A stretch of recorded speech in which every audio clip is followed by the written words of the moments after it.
It's the AM Nasty Big Hello. Hello! It's not static, AM radio. It's the Cool Ben Red Hot Nielsen Show. Let's go.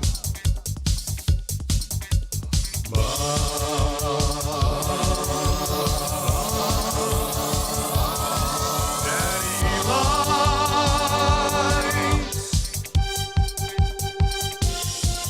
Everybody's tuning in, even my wife. Mommy likes too. And those Macromella intros are cutting like a knife. Hey, it's Mitch texting in. He's your dealer for life. Let's crack a 6 o'clock and log you with some sirloin bites.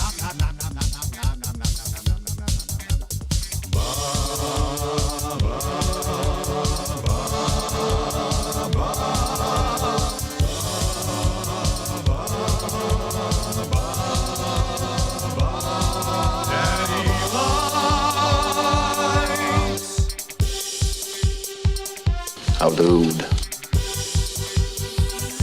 How dude.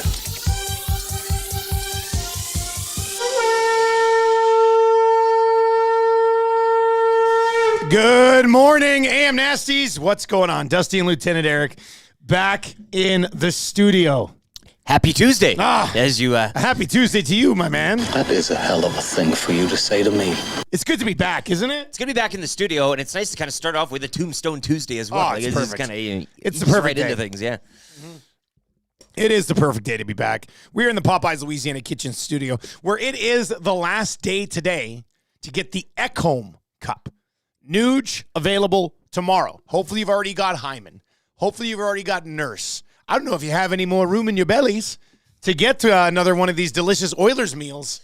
Actually down the gullet, as You they make say. room. You make room. This is your chance at a deadline day acquisition of Ekholm. Oh my God, the last day. This is it. This is the deadline. That's a great comparison, Eric. You don't need to give up that much. It's a great comparison. You're looking at spicy or regular chicken sandwich. You're looking at the nugs. You're looking at the Cajun fries. You're looking at the dipping sauce. You're looking at the medium drink. And you're looking at the Matthias Ekholm Collector's Cup. Nuge available starting tomorrow on Valentine's Day. Swoon. Because you love the Nuge. You love them. It's a huge day. It's a huge day today. Yes, I know. Oilers and wings. Oilers and wings. And Well, the Victor Wembanyama triple-double. Wemby showing showing out. off, yeah. Showing out. Showing Six. CFL free agency day. Bonus coverage today right here and only here on Edmonton Sports Talk. 10 o'clock Mountain. 10 o'clock Mountain. Door Free swings agency open. starts. Now, we've already gone through tampering period. We know that there's some guys who've already found their landing spots. Bunch of guys who were released have already signed. But CFL free agency is today. We're going to be discussing a lot of it on the show today. Marshall Ferguson's going to pop by today around 7:45. We'll get his thoughts on who's made the biggest splash so far, who he expects to be the most active today. And why the Elks are going to bring in Tim White as another man. receiver that you don't need. Can you imagine? I can. Still don't upgrade the offensive line, but are like, surprise, Tim White. Here, have What? him. Yeah, Tim White's still not signed, eh? The biggest fish available. Oh, well, yes. The biggest fish available. Who's I gonna saw have the the net? Ticats Yeah. brought back Godwin. Yeah. But nothing yet on Tim White. Maybe we'll get into that with Marshall a little bit today. The hangout today, very heavily focused towards Canadian Football League free agency. Lieutenant Eric's going to be on that show. Maddie Awanik, who's in today. Mr. Lean with us this morning. Jay Milne, glue guy. Not sure he's recovered from the Super Bowl party yet. He's going to be in. And Lucas from Whale and the Wolf. In a Ford Ranger. Yeah, As he Lucas goes in a back Ford text Ranger. line, yeah. He has waited his entire life to be on a CFL free agency show. I think the first to depart our Super Bowl party at the Central Casino Sports Bar and Lounge as well. Yes. In high fashion as he does. I mean, he's not a guy to just disappear. It's usually something. So, He had a good time. oh yeah, always a great time. Yeah. The whole casino knows you had a great time, Lucas. Anyway, he'll be in today as well. The lock shop today, 2 guys and a goalie today. And then after 2 guys and a goalie today, special bonus coverage for CFL free agency as myself, Maddie Awanik, Lieutenant Eric will break down everything that The happens Tim White acquisition. with the Edmonton Elks today. That'll be going live at 1 o'clock right here on YouTube. And, of course, at EdmontonSportsTalk.com and, of course, on the TuneIn app. If you've not yet started listening on YouTube on your way into work, what are we even doing here? Very simple for you. Get TuneIn. Tell your friends about TuneIn. And it's like you're listening to a radio station. It's very cool. Arguably better. Than Well, it listening. is better. Yeah. It is better. So you can find that out there as well. So we've got a busy, exciting show. It's great to be back. A conch to the Popeyes Louisiana Kitchen Studio, Yes. right?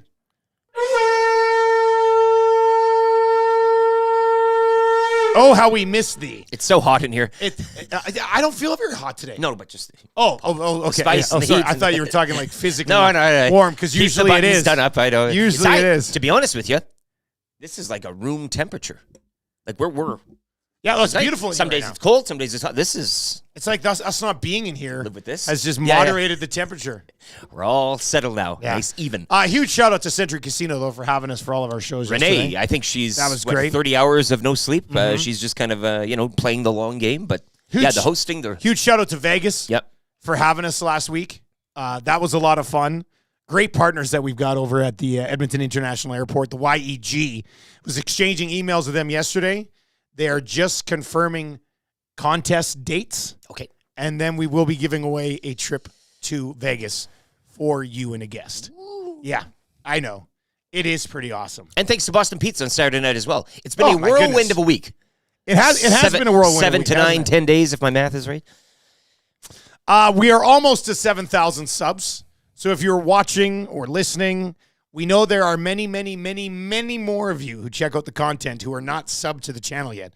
So stop being sneaky boys and girls and just subscribe to the channel. Doesn't cost you a cent. We would appreciate it. We'd love you for it. So give us a sub over on YouTube as well. Strummy is already in. Enough with the CFL talk, boys. Yeah.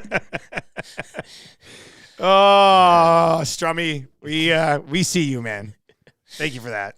That's a great text. And we will not be denied. We will not be denied our chat.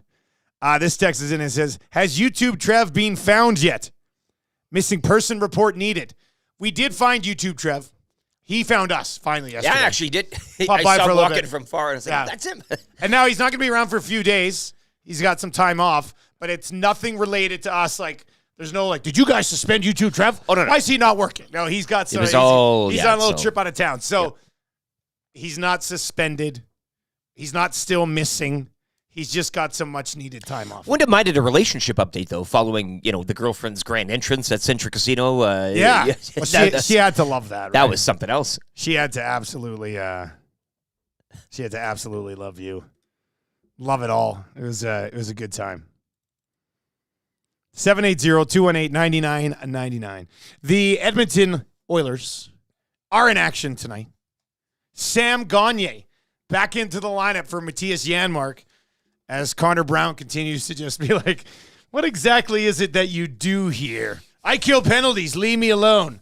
Okay, we'll leave you alone for now, I guess. I think Connor Brown stays in the lineup because he's due. Right? There's always that. Run it back, yeah. Right? You're due. Yeah. You're staying in there until you put one in the back of the net. Start calling him like Mountain Yeah. Dew or something. Mr. Dew. Yeah, Mr. Dew. The Detroit Red Wings in town tonight. We'll set that up the only way we know how. With Craig Button, of course. Craig Button has just been spitting fire on the Morgan Riley situation for 3 days now. And I love everything about it. I cannot wait for Craig Button to join us just after 7 o'clock this morning. That's going to be Usually say that most Tuesdays, but depending on the topic, right? It's just kicked up. Well, a I'm notch, getting right? back around to it on I Says Pardon today, too. Yeah, sure. Like, Leafs, Has something developed? Leafs fans are just idiots. Okay. I'm sorry. I thought maybe you've changed your mind on like, the whole. Trying to just like you can't sit here and be like, "Well, it's a good thing because they got to show that they're tough," and then also bitch about the upcoming suspension. You know what I mean? Like, anyway, we'll save It is tough though when your team does something and you know in the back of your mind And it's it's but wrong. you got to dig in I because know. you support the team. Then everybody's against you, and like it's you're a like, fun yeah, thing. yeah. I think the whole NHL is kind of coming together for this one, hey? Fan bases around the league, crapping on the Leafs. You can text us anytime, 780-218-9999. That'll get you into the old Paris Jewelers inbox. Valentine's Day is just around the corner. Literally, right? It's time to find something for the one that you love at Paris Jewelers. Canadian and family-owned, 22 locations across the country. Go see our friends at PJ's. They'll look after you. Or you can hop online. Entire collection's up there. www.parisjewelers.com. Valentine's Day gifts for every budget. Flexible financing options. Do not pay until 2025, ladies and gentlemen. That's next year. A little something from PJ's in a Ekholm cup, hey? Ekholm cup doubled with the Nooch cup and something from PJ's inside. You're gonna think, you're welcome. Or for the man in your life, why not some sexy boxers jammed inside an Ekholm collector's cup? That's how you do it. That'd be pretty good. Maddie, can you bump my headphones up just ever so slightly? You're preparing for the mumble rap debut of. Atif sent us him. What time was this? Late last night. I don't even know what to make of it. Atif's a beauty. The man in the chair. You would have seen him in some of the pictures from the Super Bowl party. He's absolutely terrific. Resident nasty all season long. He sent us I almost view it like kind of slam poetry. Oh yeah, it's like there's not a lot of production behind it. The man don't need a beat. No, he doesn't. No, human metronome. Atif will go a cappella. It's kind of what it is. We're still contemplating whether we play it or not. I feel like we probably will. We'll find some time. I know many of you will. This has 6 o'clock hour written all over it. It's made for the hour. Let's be honest. Yeah. If it's gonna happen, it's gonna happen in the 6 o'clock hour for sure. Let's lay out the entire show for you. Like we said, we do have Oilers and Wings. Sam Gagner gets back in. Looks like Matthias Janmark will be the odd man out. And the blue line, apparently back to normal after the strangest. What a wild ride, eh? It's like EST, friend of EST Stoff suggested to Knobloch, hey, you might as well just mix it up on the blue line a bit. So Knobloch tried it, and then it's like, better go back to what's been working for, 2 months. Yeah.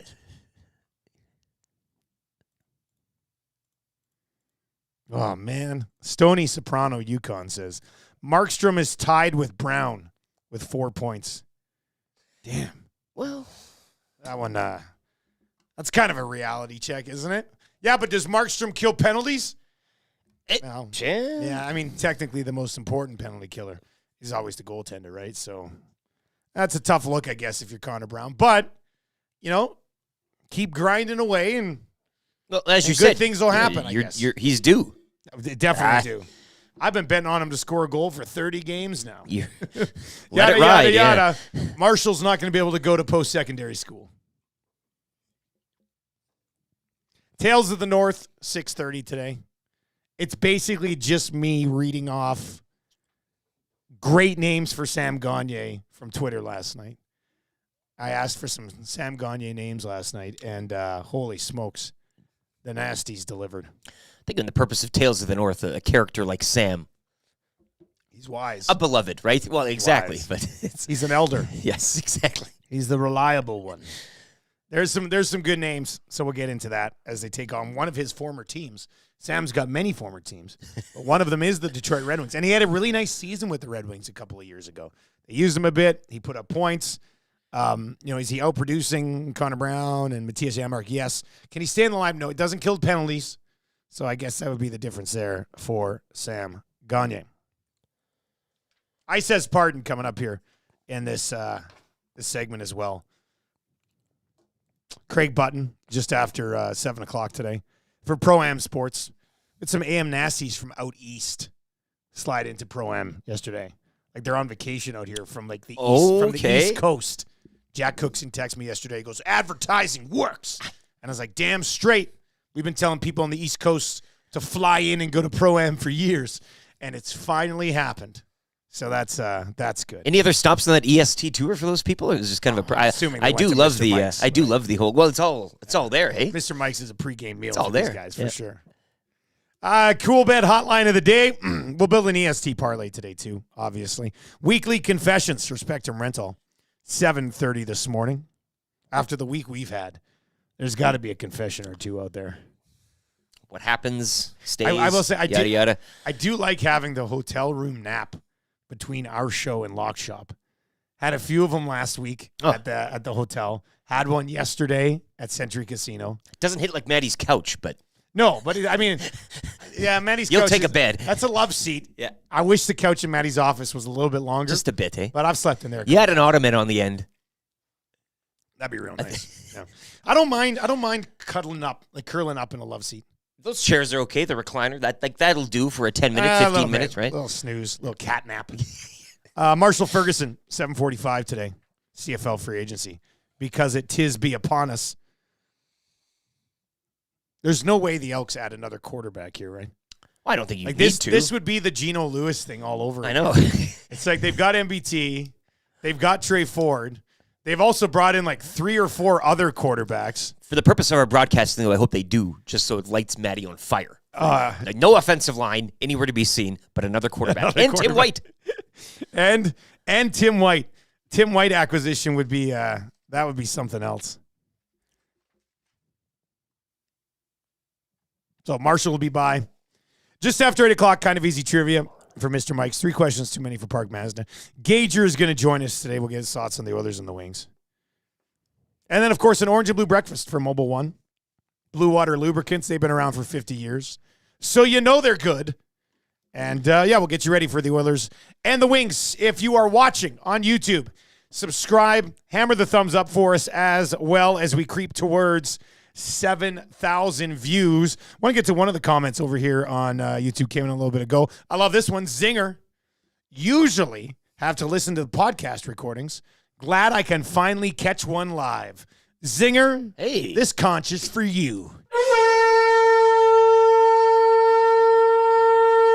Gotta feel pretty good about that. They hit different when you hear them live. I think as it- opposed yeah, to I- 3 p.m. and you're going back on the thing. Yeah, it's good. But live, 6 o'clock hour, that's how you do it. I think that is how you do it, isn't it? Good to have you, Zinger. You guys remember Jarrett Daggy? Yes. Still there. I'm looking right now at the... He's no Seth, if you know what I mean. Man, Seth. Probably the better of the 2 Daggy quarterbacks, but Here's what the Elks have as we head towards free agency today. Under contract quarterbacks. Now, some of these guys brought in for camp, they're going to be cut here eventually. But McLeod Bethel Thompson, Trey Ford, Jared Daggy, and Daggy was the sweetheart of training camp last year. Yeah. Remember the guys that we talked to around the Elks are like, man, Daggy can play. and came out of camp above, I do believe, right? Like he was Above kind Trey of your, Ford. Yeah. He was kind of the number 2 yeah, guy unofficial. behind Cornelius coming out of camp. Malik Henry, Todd Sentio, and Steven Montez. So they've got 6 quarterbacks technically under contract already. So I would think that the quarterback position is taken care of. Running backs. This is interesting. There's still a few veteran running backs lurking around out there, right? There are, and this is the one team here in Edmonton with the Elks that kind of you would seem or say, hey, pretty set. Don't need to do maybe too much here. Yeah. Could always maybe add a little something in terms of depth, but I Yeah. do like a few of their pickups as well during the offseason weren't too bad. So I like what they have right now. But They have Kevin Brown, obviously, go-to guy, every down back. Tanner Green, technically their fullback. Brian Herrion, Siwo Olunalua, I'm and curious Justin about him. Rankin. Yeah, Harry and Georgia Olanua, the Cowboys, a couple years in the Big D. I'd like to see what they have there. I don't know until the games get going and training camp gets underway. But I mean, blessed with a guy like Kevin Brown and every down back is pretty nice to have heading into this thing. And everybody else is Outside slowly going. of the offensive line, which it doesn't seem like they're too hot and horny to upgrade. I don't think there needs to be any other additions offensively. Like the receiving core is good, running backs are good. Any additions you would see today, I think, are likely of the defensive variety for the Edmonton Elks in free agency. We know they've been linked to Leak on in the return game. So that's also a guy who can mix into the backfield. You could, yeah. So- Why not? That's a big splash, and you're right. Maybe it is on defense where you look to add a little bit here or there, but I think for a team that again looking to get to the playoffs and everything, you're not looking at tearing a lot down and replacing a lot, but again, the whole Lewis thing and the Geno Lewis thing. Who knows? Who knows? Maybe they do have a curveball coming for us later today. Cole in Ellerslie on the nasty chat. I have multiple bets going with people for who scores first, Brown or Perry. I took Brown. Thought my 2-game advantage before Perry got into the lineup would help. It didn't. That's tough. What a heated battle though. I think I like Perry to score before Brown. So Cole and Ellerslie, I don't like your chances. Jack texts in this morning, says Gagne Hattie scratch the next game because he can't kill penalties. Makes sense. And Lacombe Drew, who won text of the day yesterday, says Gagne doesn't kill penalties yet. Okay, I like the drama behind that. Another discipline for the old elder, hey? Yeah. Learning in his latter years. Sam Gagne didn't become a great penalty killer until he was about 36 years old. Played for 3/4 of the teams in the league. Box Pounder's in. And what do you name his wife? What's his wife's handle now? Jackpot Jan. Big winner. Jackpot Jan. She cleans up at the casino. Box Pounder and Jackpot Jan. That right there is EST royalty. Give him the tag team belts. I love that. Pickard may score before Brown. Whew.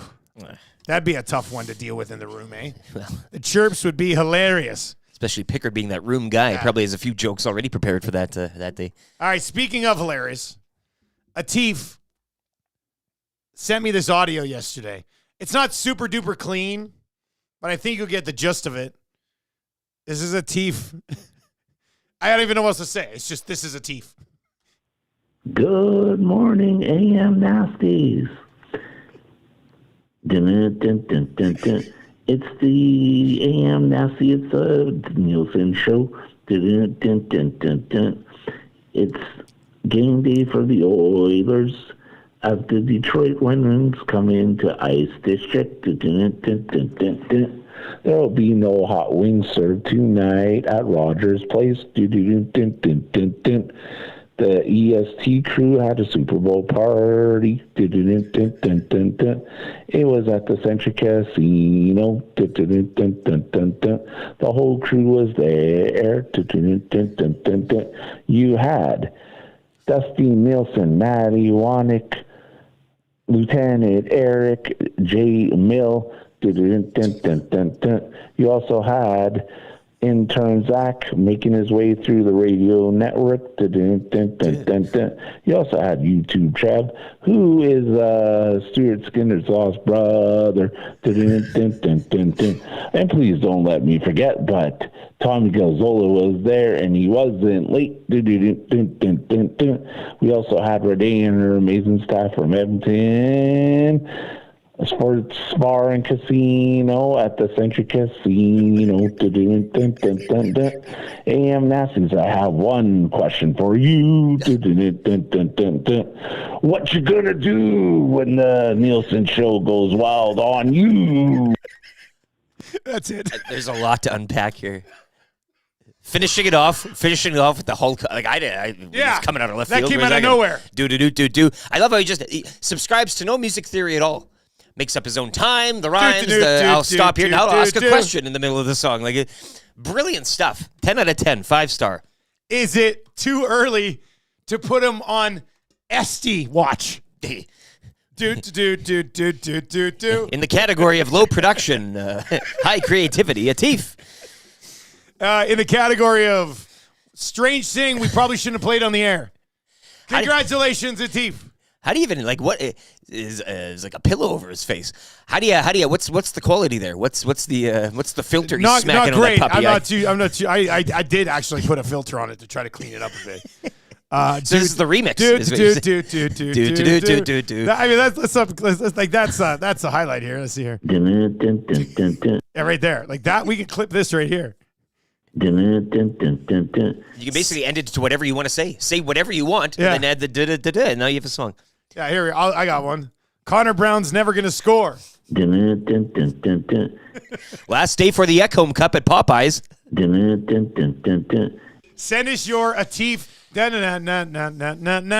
text messages, because that's was wild. a good one. Calvin C is in and says Atif deserves a good old chug of oxygen after that one. Strummy is in and says, I'm thinking maybe I shouldn't have given up so early on my musical career. Elks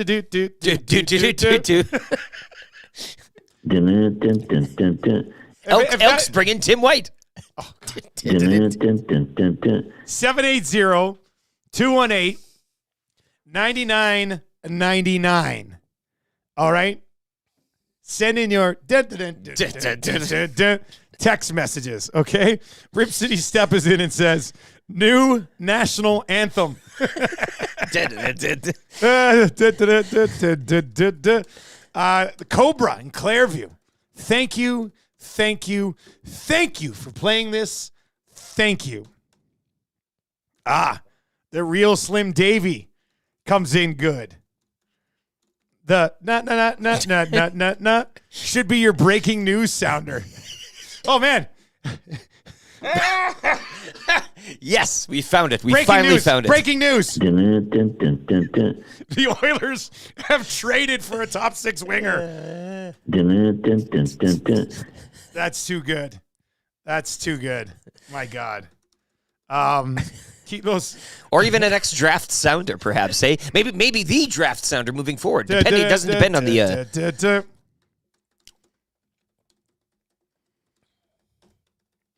God. Good Time Charlie says, you should end every guest with that outro. All right, that's going to do it for Craig Button today, brought to you by Pro-Am Sports. Craig, thanks a lot. We'll talk to you next week. Oh, thanks, guys. Talk to you later. Atif, you're a legend, buddy. Shout out Wheels. I know he was in there earlier. But I don't know if he's still watching. He's lurking. He'll be listening, though. And we love you. You only provide the goods. I says pardon, still to come here in the 6 o'clock hour. And Tales of the North on the way as well. An emotional one. Well, With Sam got Sam. me. Sam, that's the thing, right? Maddie got me a new conch whistle, and I love it. I love it. Well, let me see if I can do This is that. so good. Let's see here. Wait a sec.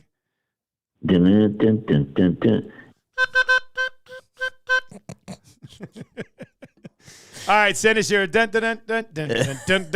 messages to 780-218-9999. Hit us up in the old nasty chat as well, if you wouldn't mind. And give us a thumbs up. If you're listening on TuneIn and your friends aren't listening on TuneIn yet, what are we even doing here? Why are we even doing this if you're not listening on TuneIn? It's a free app.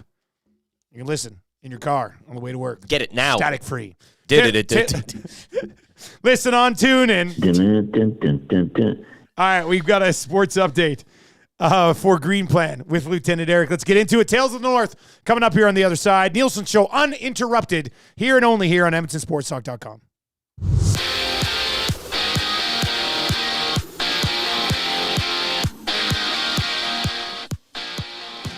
Igor Shesterkin, 30 saves for his first shutout of the season as the Rangers beat the Flames 2-0. Jack Hughes with a pair of points. Devils clipped the Kraken 3-1. Matt Boldy with a goal and 2 helpers. Wild defeating Vegas 5-3, and the Flyers, they have now won 4 straight following a 5-3 win over Arizona. Oilers back home tonight. They'll host Detroit in one of 11 games around the NHL. You can join Tom Gazzola for the Oil Stream pre- and post-game shows. Coverage begins at 5:30 right here on Edmonton Sports Talk. Action resumes tonight with a pair of games in the AJHL. Drumheller hosts Camrose, while Lloydminster Bobcats are on Whitecourt to battle the Wolverines. Victor Wembanyama with 27 points and a triple-double as the Spurs drop the Raptors 122-99. Suns host the Kings while the Pistons visit the Lakers tonight with 6 games on the schedule. Raptors at home to the Pacers tomorrow. CFL free agency getting underway this morning at 10 Mountain. Keep it locked on Edmonton Sports Talk for the latest, as coverage will continue this morning on the Hangout, as well as an Elks free agency special this afternoon at 1 o'clock. National linebacker Micah Tights signing with the Stamps yesterday following his release from the Riders, while linebacker Chris Edwards announcing his retirement yesterday. He was issued a 3-game suspension following last season's East semifinal. Sports update brought to you by Green Plan. With construction season coming up around the corner, planning season is already in full swing. For all of your environmental planning needs, contact Green Plan Environmental Consultants. Green Plan can assist with any of your environmental concerns, no matter how big or small the project. Green Plan is here to help. Check them out today, green-plan.com.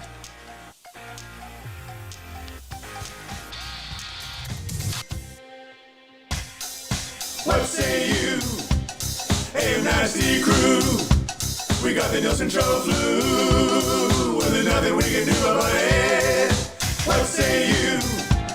Hey, nasty crew. My wife thinks I got better things to do, but there's nothing I can do about it. We're tuning in, we're listening online. We catch up with the podcast when we fall behind. We're texting in the nasty chat, what's on our mind. 780-218-9999. No more interference from corporate interest. Just Dusty and Eric and all of the back end. Like Brzezinski and Noodles, Gager and Gager. Maybe it's but a cool band to make a little wager. We can't wait for the Monday Mandate.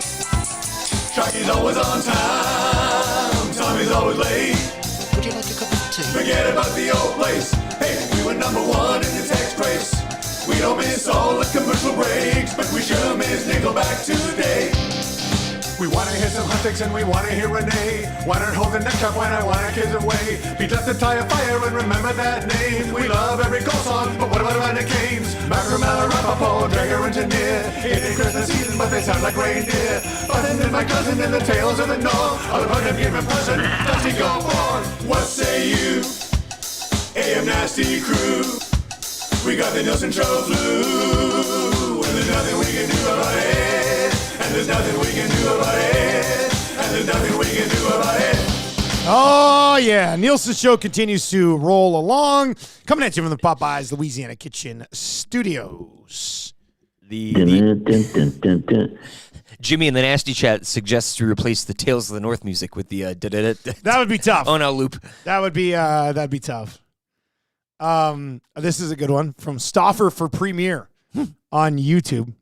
Morgan Riley and Shanahan strolling into the Department of Player Safety today like... Dex says that's what Kelsey was yelling in Andy Reid's ear.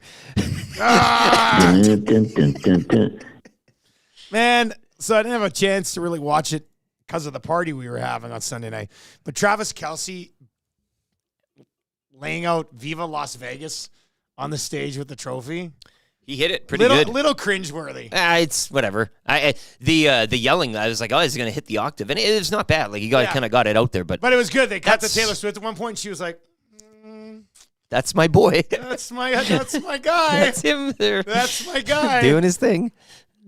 Travis Kelce had 9 catches in the Super Bowl. I still think Jason Kelce had the better weekend. There's that one video of Travis and Swift are doing something, and Jason's stumbling into like a potted plant. Oh, yeah, that was good. He's falling into the plant. There's another one where I saw it pop up yesterday where Travis and Taylor are just kind of dancing, and there's security guards all around. And then it cuts over to the DJ booth, and Jason is there in his luchador mask, and he's just like, he's just living his best life. Living his best life. Knobloch standing in front of the whiteboard, contemplating lines with a pen in his mouth. Getting Sam Gagner back in there. Sam Gagner does return to the Edmonton Oilers lineup. Tonight, looks like Matthias Janmark will be the odd man out. Let's get into Tales of the North. It's been forever since we did Tales of the North. I know, hey. And then they're back out on the road again right away. By the way, you'll be able to join Tommy Gazzola pre- and post-game. This is the first of quite a few Tommy Gazzola pre- and post-games at Hudson's, Canada's pub. He's going to be at the White Ave location on Thursday. And then we've got 3 more dates in February that'll be alternating White Ave, West Edmonton Mall. So, and YouTube Trev lives at that West Edmonton Mall location. He loves it there. But Tommy Gazzola, pre- and post-game this Thursday at Hudson's on White. Make plans to go and join Tommy Gazzola with the Oilers in action on the road. I think pregame starts that night at like 4:30 in the late afternoon. All right, you ready to go? Let's set this bad boy up here tonight. Big one for the Oil. Who owns the North? Who owns the North? Show me!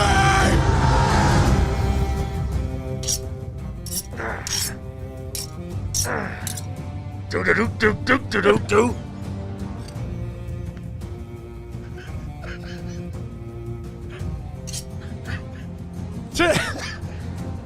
Tonight in the North, The orange and blue finally return home, where the District of Ice is in need of defending, as the men of Motor City are set to invade. A former Red Wing himself makes his triumphant return to the battlefield as determined by Knobloch, the Garlic Knight. Long known as Sam Wise, he is now presented to us as Gagne the Grey, the Squire of Seniority, the Duke of Eight, Sir Good in the Room, the Elder's Elder, Son of Dave, the Reliable One, he who is tenured, and lastly, but certainly not least, Papa Clutch. It is Papa Clutch that they will chant through the Rogers rafters as the Red Wings are sent reeling again.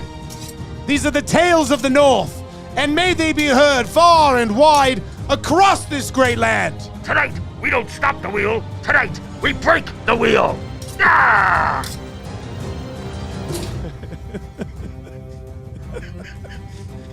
Oh, Tales of the North, Papa Clutch. Feels good. Man, wouldn't that be great to have a nice rendition of Papa Clutch going around the, that'd be like great. waving around the That'd be good. arena? You got me.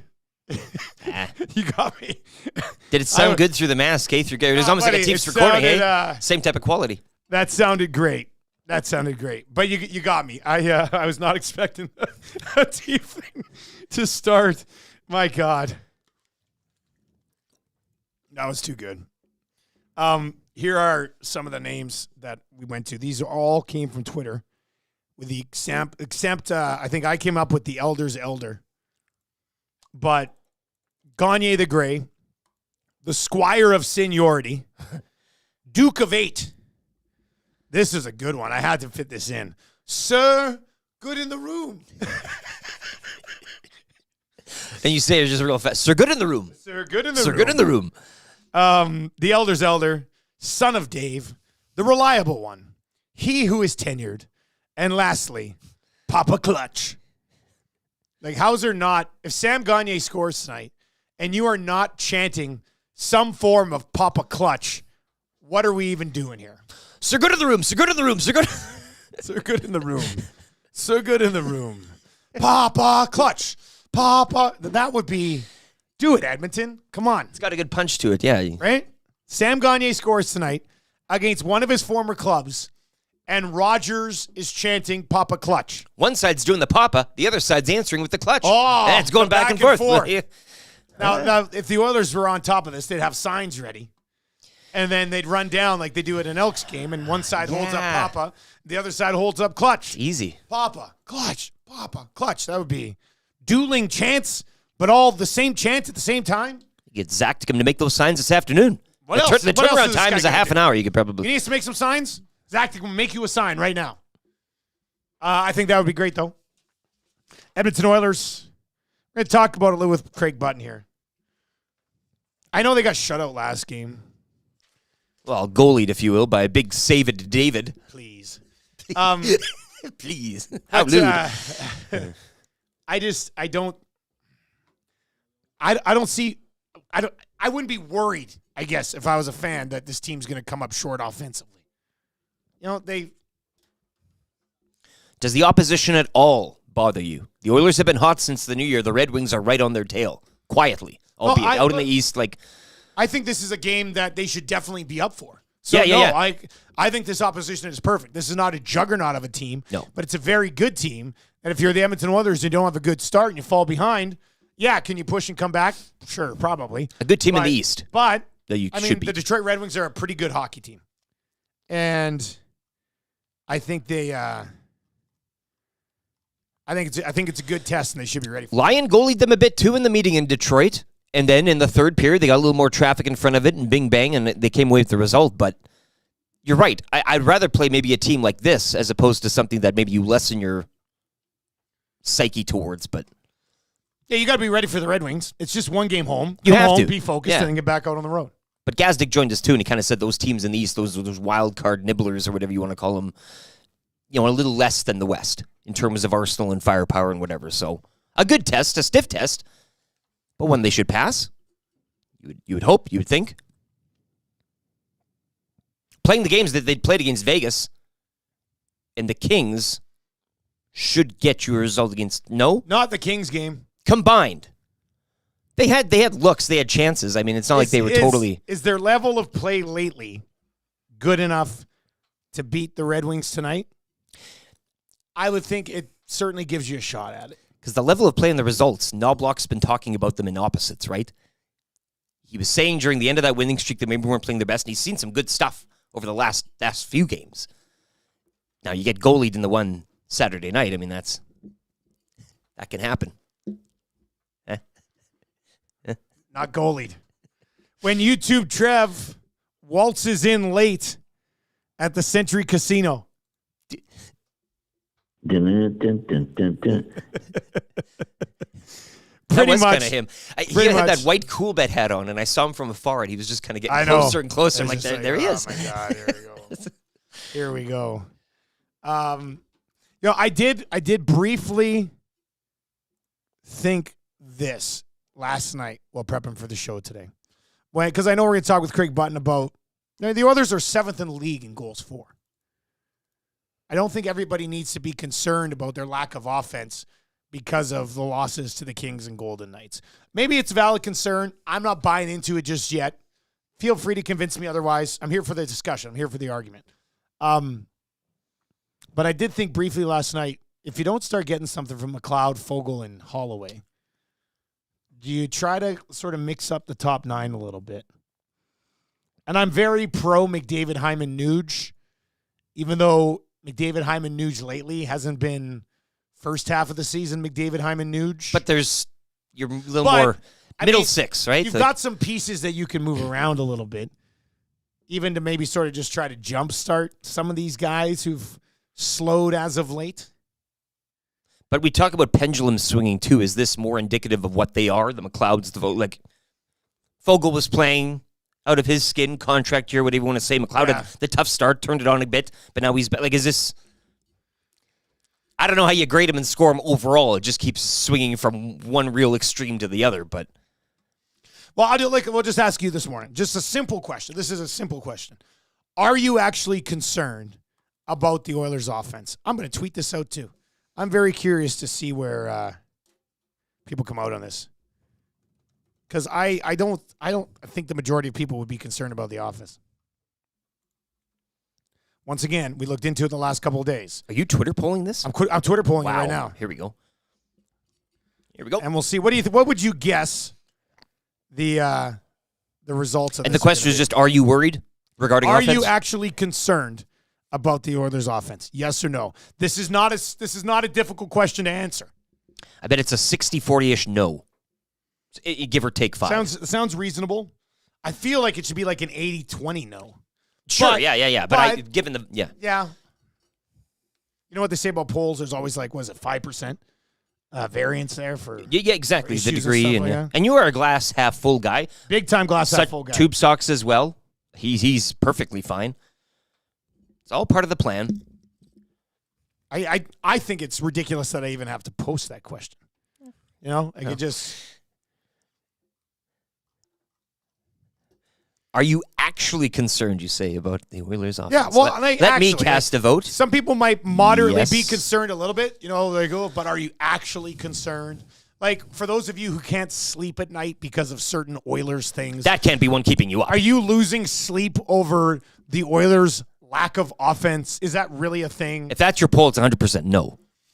Early results. Very early results. I may have skewed it a bit. But 25 votes in already.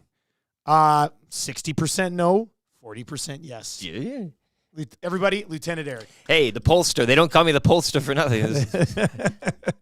Lieutenant Eric correctly predicting a poll. Dun, dun, dun, dun, dun. Oh, that's good. All right, let's get into I Says Pardon. I Says Pardon. A newer-ish segment on the show, but it's done well. It's done well. It's brought to you by Lawyer Central. Get a clean slate for an affordable rate. Everybody makes stupid mistakes. If you're still paying for it, you don't have to, right? Sorry, sir, we can't hire you. You have a record. Sorry, sir, you can't travel where you want to travel. You have a record. Sorry, sir, we can't sell you this Oilers meal at Popeyes because you have a record. Like, it gets annoying, doesn't it? It doesn't have to. www.lawyer-central.com/pardons or call 1-888-288-8177 to find out more about getting a pardon. They've got lawyers all across the country. Watching Leafs fans trying to justify the Morgan Riley thing, I says, pardon. Hey, I'm having, like, I watched a clip from Steve Dangle yesterday being like, this is ridiculous. This is one of the top. How can you sit here and look at it and go, David Perron and Morgan Riley, these are the worst two things. Of course he's getting what David Perron got. Like, are you not paying attention? There's no way he gets any, like, what was David Perron? David Perron was a cross-check after the whistle.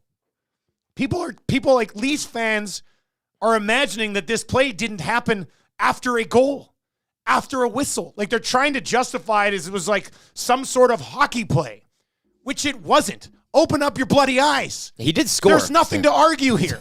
There's no defense of this. Like, I get it. Everybody has to be a bunch of homers. But my goodness, you're just making yourself look like complete idiots right now. Like, and then at the same time being, well, you know, they got to show that they're tougher.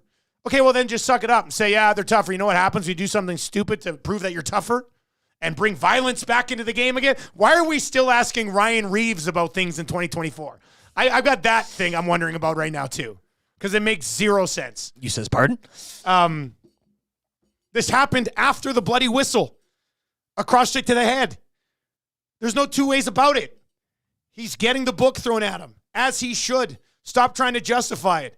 And if you think, oh, well, this proves that the Leafs aren't soft, that's fine. But then own the suspension. Can't have it both ways, for goodness sakes. I says, pardon? It's a bad look watching some of these people whine about what's about to happen to Morgan Riley. Well, when at the same time trying to be like, good for him. Well, if good for him, then just swallow the suspension, suck it up, and move on. Maybe there's a conspiracy here, as Sheldon Keefe pointed out. Yeah, and Sheldon, oh, it's because of the Leafs. We're going to be... Shut up.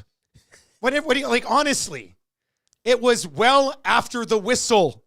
This is not somebody cutting across the middle and getting a marginal headshot at full speed. This is not even a cross-check during a game at full speed. This is straight up after the whistle, and everybody in the world know why he did it. Like, there's nothing black and white about this play. This is an after the whistle cross-check to the head. You're getting slapped on the wrist heavily. Stop whining about it. It happened. It blows my mind. I hop on Twitter, and it just keeps popping up. Leafs fans being like, they're trying to have it both ways when there's really no other way to have it. So can we just get this suspension done and over with? No. Like, enough already. Yeah. I want more. No. Watching Leafs fans writhe and rile and try to defend it, and if you pull up Craig Button's Twitter profile and read a few replies to some of his it's tweets, amazing. It is just like, give it a rest, Craig. What are you arguing? Like, what's the argument here? Well, you're digging in, you know, and it's after the whistle. There's no, like, for a while it was like, I think it glanced off the shoulder. It was right to the side of the Did melon. the puck even go in the net? Yeah. He slapped. I don't know where. Maybe it didn't. Maybe he thought the play was. Even the Leafs Just organization right now. You've got the coach claiming conspiracy theory. You've got one of your players. So you got the coach saying, oh, it's only because of us and it's the Leafs. And then you got another one of your players saying it was completely appropriate. Hey, there's nothing to defend here. You got your own guys saying, good call, good move, do it. Well, then you're going to have to deal with the suspension and suck it up. It was after the whistle, as Dufishby points out. It was after the game, basically. The game, yeah. Kind of sealed it away. It was after the whistle. Simple as that. You're going to get hit with that. There's no way. Like, a lot. Anything between the whistles. Maybe you didn't hear the whistle. Well, yeah, maybe that's what it was. Saw the puck go in net. Didn't hear a whistle, though. I like to see Morgan Riley. Gotta get the conch whistle. That would be better. You'd hear that, right? Morgan Riley rolls in today, sits down, in-person hearing. So what was this? You know what? I didn't hear the whistle. I didn't hear the whistle. Honest but error. the puck went in the net. Yeah. But I didn't hear the whistle. What a joke. Suspend this guy already so we can all move on. It just doesn't make any sense. Yeah, that playoff push, post All-Star break. That's JCD 780 says Ridley Gregg deserved it big time. No, he did not deserve a cross-check to the head for scoring a goal. Like, in the end, that's what this is. And what Ryan Reeves' great quote was? Make hockey violent again. Did you not see what just happened? A guy got cross-checked in the head for scoring a goal. I don't think you need to make hockey more violent. Are you completely missing the situation that's happening right now? and not just more violent post whistle. That's what we want. In the end, a guy scored a goal and got cross-checked in the head. But the league's not violent enough for Ryan Reeves anymore. Holy smokes. Game's gone soft. So it felt good to get that off my chest. Suspend this guy. Let's move on. Let's start talking about the Leafs' eventual first-round loss. And Morgan, when you get the suspension, you can go get pardoned by the good people at Yes. Red. I mean, turn right around. Don't pass go and head on over. Get pardoned. Somebody please pass this along. www.lawyer-central.com/pardons or call 1-888-288-8177 if you're Morgan Riley, and they will try to clean your record immediately. JCD says he broke the code.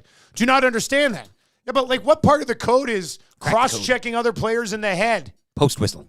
Is that part of the code? NHL, it's cool. You know what's part of the code? Cross-checking your fellow NHL players in the side of the head after a goal. Yeah. It's as ridiculous as it is. I get it. Usually people don't slap the puck into the net. I understand it. But that's the thing that crosses the line in the National Hockey League? That's the one? That's the one that drives you nuts? What a bizarre time. The Perron one, which he totally deserved as well. He thought he was coming to the aid of a player that was injured in a dirty way, which it was a bizarre play that ended up to the Red Wing player laying on the ice.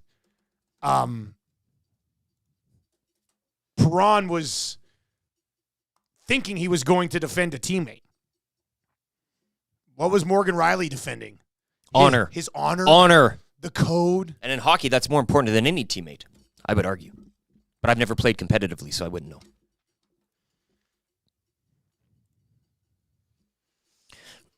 Probably shouldn't have slapped it into the net. I get it. I understand it. He was fired up. No rule against There's a bunch that. of Leafs fans in their building. He's trying to put a finishing cap on the game. Boom, take this. Battle of Ontario. And then Morgan Riley, who doesn't have a bad bone in his body, goes and cross-checks him in the side of the head. Just, if you want to say the Leafs had to do it to prove they're tough, that's fine. But then don't at the same time complain about a suspension coming up. I says pardon for lawyer-central.com/pardons.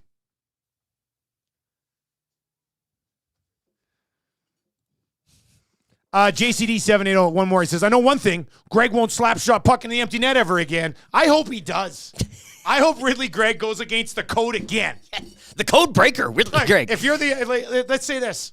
You're in a playoff series against the Toronto Maple Leafs. You get to skate in on an empty net. You know that hammering a puck in the empty net could possibly lead to one of their players taking a suspension and missing the rest of the series. Dark arts. I'm going to hammer that puck in the net as hard as I bloody want. Dark arts, you got it.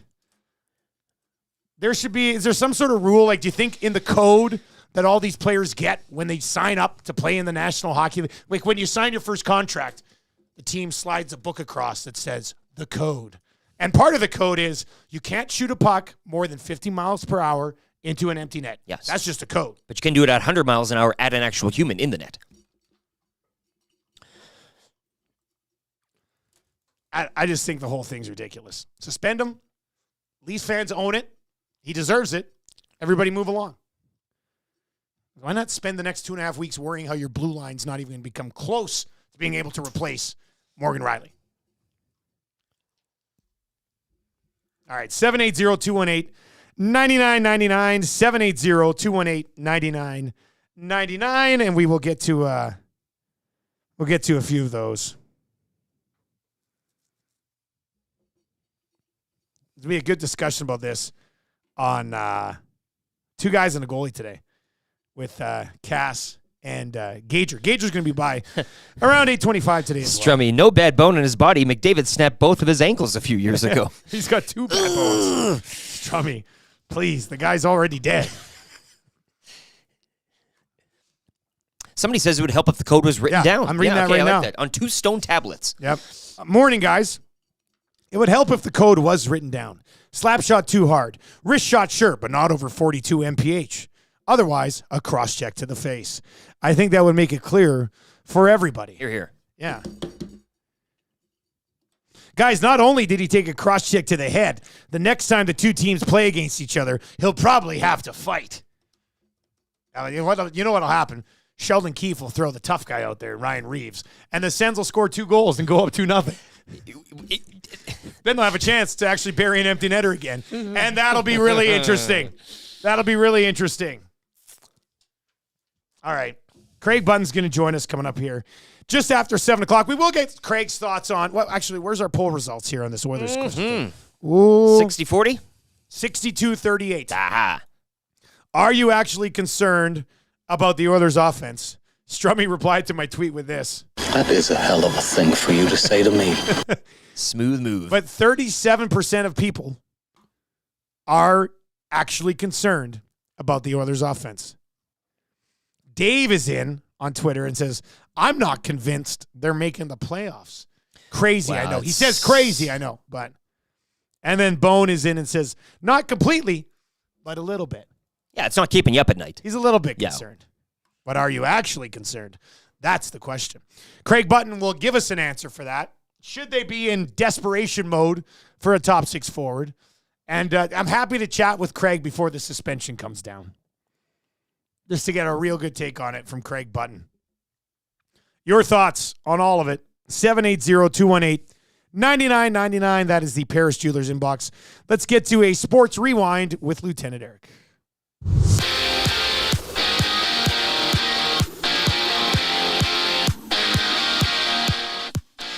NHL action last night, Wild defeating Vegas 5-3, Devils clipping the Kraken 3-1, Flames shutout on the road to the Rangers 2-0, and the Coyotes have dropped 6 in a row following a 5-3 loss to Philly. Oilers back home tonight, they host Detroit. It's one of 11 games around the NHL this evening. Join Tom Gasola for the Oil Stream pre- and post-game shows. Coverage begins at 5:30 right here on Edmonton Sports Talk.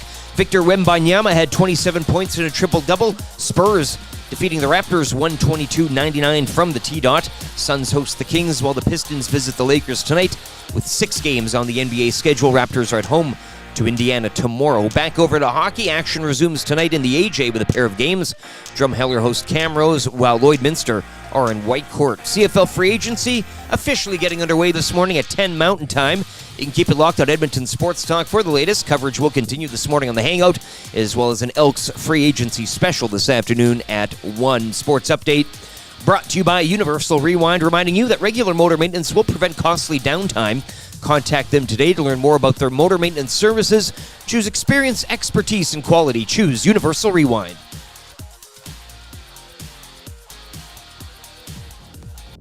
The Nielsen Show featuring Lieutenant Eric. Only on Edmonton Sports Talk.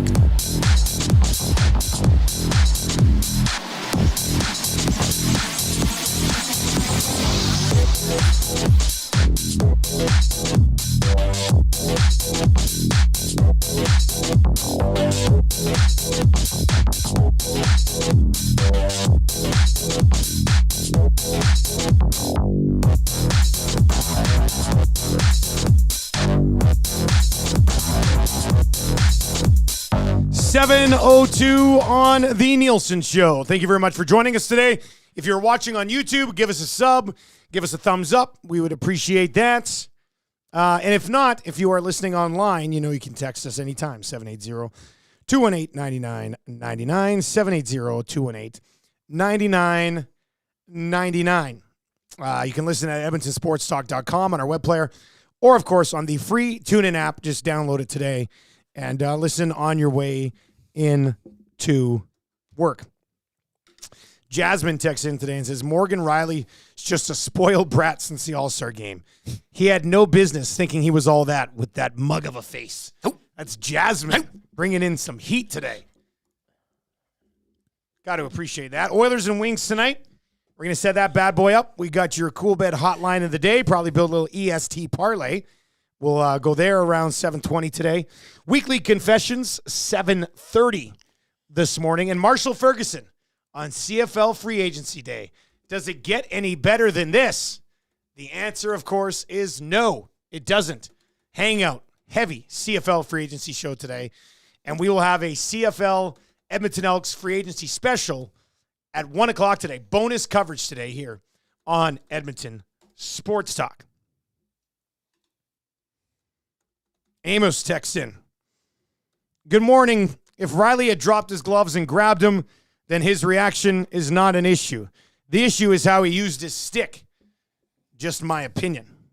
Yeah, that would be it. I mean, go over and do something. Right? Everybody's going to say, Dusty, you're a snowflake. You don't think you should cross-check him in the head? What is this? Tiddlywinks? Is this league not violent enough for you anymore, Dusty? I don't know. I'm not saying he shouldn't have done anything. I'm saying you want to go over, you want to grab the guy in the shoulder, push him around a little bit. Sure. There you go. Mission accomplished. You've held up to the code. The gloves, right? But going over after the whistle and cross-checking a guy in the head is going to get you suspended. People need to stop defending this. He's going to get suspended. It's going to be one of the easiest suspensions they've had to deal with all year. It was not during the play. I don't understand why there's even much of a discussion about it. In fact, the only reason it's probably being discussed so much is because he's a Leaf. If this was somebody else, it would have just been suspended 6 games already, and that would have been the end of it.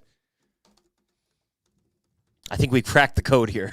So no sick pun intended. So sick and tired of all this. Can we just drop the puck on the Oilers and Wings tonight? We'll get into that for sure. Our NHL analyst today, Craig Button, is brought to you by Pro-Am Sports, your locally owned sports memorabilia and apparel specialists. You can find them just north of the Yellowhead, St. Albert Trail, 128th Ave. Or visit them online at proamsports.ca. Like you, they are sports nerds too, and they have recently announced a signing with Brett Kulak. So if you have any Kulak stuff you'd like to get signed, they can look after you over there. And how about this? This text came in from Jack over at Pro-Am yesterday.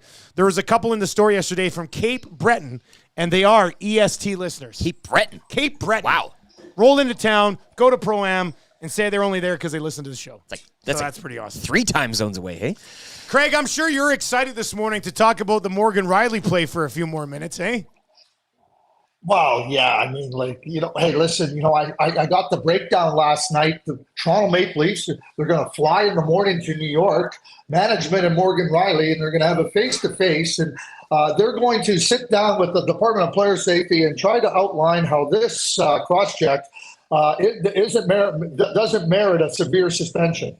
This is what we get on TV now? We're going to get the breakdown of the team going to the airport? What do they serve? Non-fat yogurt on the private jet? I do see a camera when they land.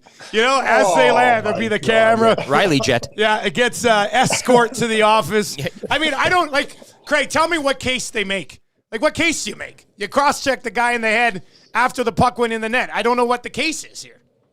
Well, here's the case. I'll go through it. So George Peros says to Morgan Riley, Morgan, did you intend to cross-check Ridley Gregg in the head? No. Okay, good. Well, we don't have intent. That's a good thing because the suspension will be a lot higher than intent. So you weren't trying to get him, but you did get him in the head. Yeah. Was it a hockey play, Morgan? No. It happened well after the play. Should that be allowed, Morgan? No. Okay, thank you. Bye. Hope you had a nice flight down here. We'll render our decision a little bit later. Yeah. Oh, yeah, but wait, Sheldon Keefe's going to step up and go, there's a conspiracy against the Leafs. We've watched every cross-check in the last 72 years. And we can tell you where this should fit in here. Should only be a 2-game suspension. And we get to pick the 2 games. We get to pick the 2 games. There it is. It's funny because you can look at every suspension you want to look at, or a cross-check that you want to look at, but not many of them come after the play. I mean, this is not a hockey play. This is why it's so cut and dry to me. It doesn't make any sense. I got fired up in the last hour because it's just It was after a goal. There's nothing really to compare. David Perron got the 6 games. That was after a whistle. This is what happens when you do something after a whistle. Simple as that.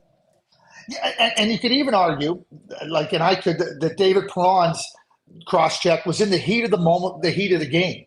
Like, are you telling? Like, he thought he was going to defend a teammate, right? Perron was, right, that was down on the ice and everything. So it was an error judgment, a huge error judgment by David Perron. He paid a penalty with 6 games. So, and here's the other thing that I hear about. Well, they have to stand up for that. They can't tolerate. This is something that when Brad Marchand tripped Timothy, nobody went over there. Like, what I would suggest to the Leafs, if you want to stand up for yourselves, do it when the puck drops, not when somebody slaps the puck into your empty net to seal a victory. I don't know if you saw what the Ottawa Senators sent out on Sunday. It was really funny. Player of the game, Ridley Gray, for sealing the victory with an empty And the photo was goal. yeah. Yeah, no. How great was that, Eric? I mean, it was so good. Next level. And I mean, again, like you talk about the code, and then you got Ryan Reeves, make hockey violent again. I mean, I kind of, the bluster that comes from Ryan Reeves, you kind of chuckle. It's kind of funny, but it's hilarious. And I was doing something last night on TSN. It wasn't. The game's not going back to 2010 when he entered the league, Ryan. It's not going back to the 1990s. It's not going back to the 1970s. It's over. And what Morgan Riley did was completely wrong, and there's no justification for it. Well, I thought it was interesting that he said make hockey violent again when we're talking about a player getting cross-checked in the head after scoring an empty netter. I feel like that was violent enough. It doesn't make sense. Well, I mean, I like to when Ryan said, if I was out on the ice with the empty net, Ryan, just let me inform you of something. In a 1-goal game in an empty net, you will not be on the ice ever. I don't know if he was having these illusions of grandeur that I would be out on the ice. Oh my God. Oh boy. But hey, the Leafs really stood up for themselves. Way to go, Leafs. And guess what? Everybody says to me all the time, you hate the Leafs. I don't argue with them anymore. I go, yep, you're right. I hate them. You hate all the teams in the NHL, I think you said on this very program, right? Except Winnipeg and Edmonton. Yeah, of course. Yeah, exactly. Craig, just, I guess, focusing back. I mean, we do have a game tonight here in Edmonton, Red Wings in town. If you could just talk to us a little bit about Detroit, 7-2-1 in their past 10. A team that's kind of on the heels of Edmonton following this the new year, heading into the new year. Really great record. Battling for a wild card spot with the Leafs. What can you tell us about Detroit prior to tonight's puck drop? Well, they play hard, and they play with a lot of jump, and they play with a lot of enthusiasm. And when you think about the Red Wings, too, they're in a battle. And I think when you're trying to move forward as an organization, you want to be playing games that, get the juice going in the players and that matter, not just, well, geez, yeah, I know. Okay, what do we got left? 14 games left in the season. You don't want that. And the Red Wings now are playing meaningful games, and they're playing hard. And there's no question that they're looking at the playoffs. They're not sitting here going, oh, maybe if we get going here. They really think they have designs on making the playoffs. And certainly you have to like what they're doing. They got some health back. The goaltending is improved, which was struggling a little bit for a stretch. And now they become a harder out. They become a harder out at this point in the season. I love watching, let's just call it middle of February. I love watching this time of the year, Eric, because I think you find out a lot about teams and you find out a lot about players, what they're capable of. I'm not trying to find, but you're trying to, Lucas Raymond, for an example. Okay, you're playing important games. You're playing against a top team in Edmonton. What's that going to look like for you? And certainly for Steve Yzerman and the Detroit Red Wings, I think that's really positive to be able to have these types of games where the players can test themselves, find out about themselves, and it becomes really interesting. So the Red Wings are, and I go back to the game that Edmonton played in Detroit. I thought it was a picture-perfect game for the Oilers. They gave up nothing. They just kept playing until they got their opportunity. So I expect this to be a really good game, and certainly one that Edmonton, if I'm betting on it, that I would pick Edmonton, but Detroit will be a hard out. I probably will be betting on it, so I'll take your advice on that one. So Okay. they score 1 goal against the Golden Knights, put up 5 against the Ducks, but then get shut out by the Kings. And now there's talk in town here of people being concerned with the Oilers' offense. They are 7th in the league in goals per game so far this season. So I'm not necessarily buying into that narrative, but are you in any way concerned about the Oilers not having enough goal scoring down the stretch? Okay, so if you want to just look at the goals for, so 1 goal against Vegas, none against LA. Aiden Hill was excellent in that game last Tuesday versus again, I keep looking at process, and even when the Oilers were struggling to struggle, I mean, they weren't scoring like people have become accustomed to earlier in the year. All the metrics, everything was in their favor in terms of how they generate and everything. I thought Aiden Hill was fantastic.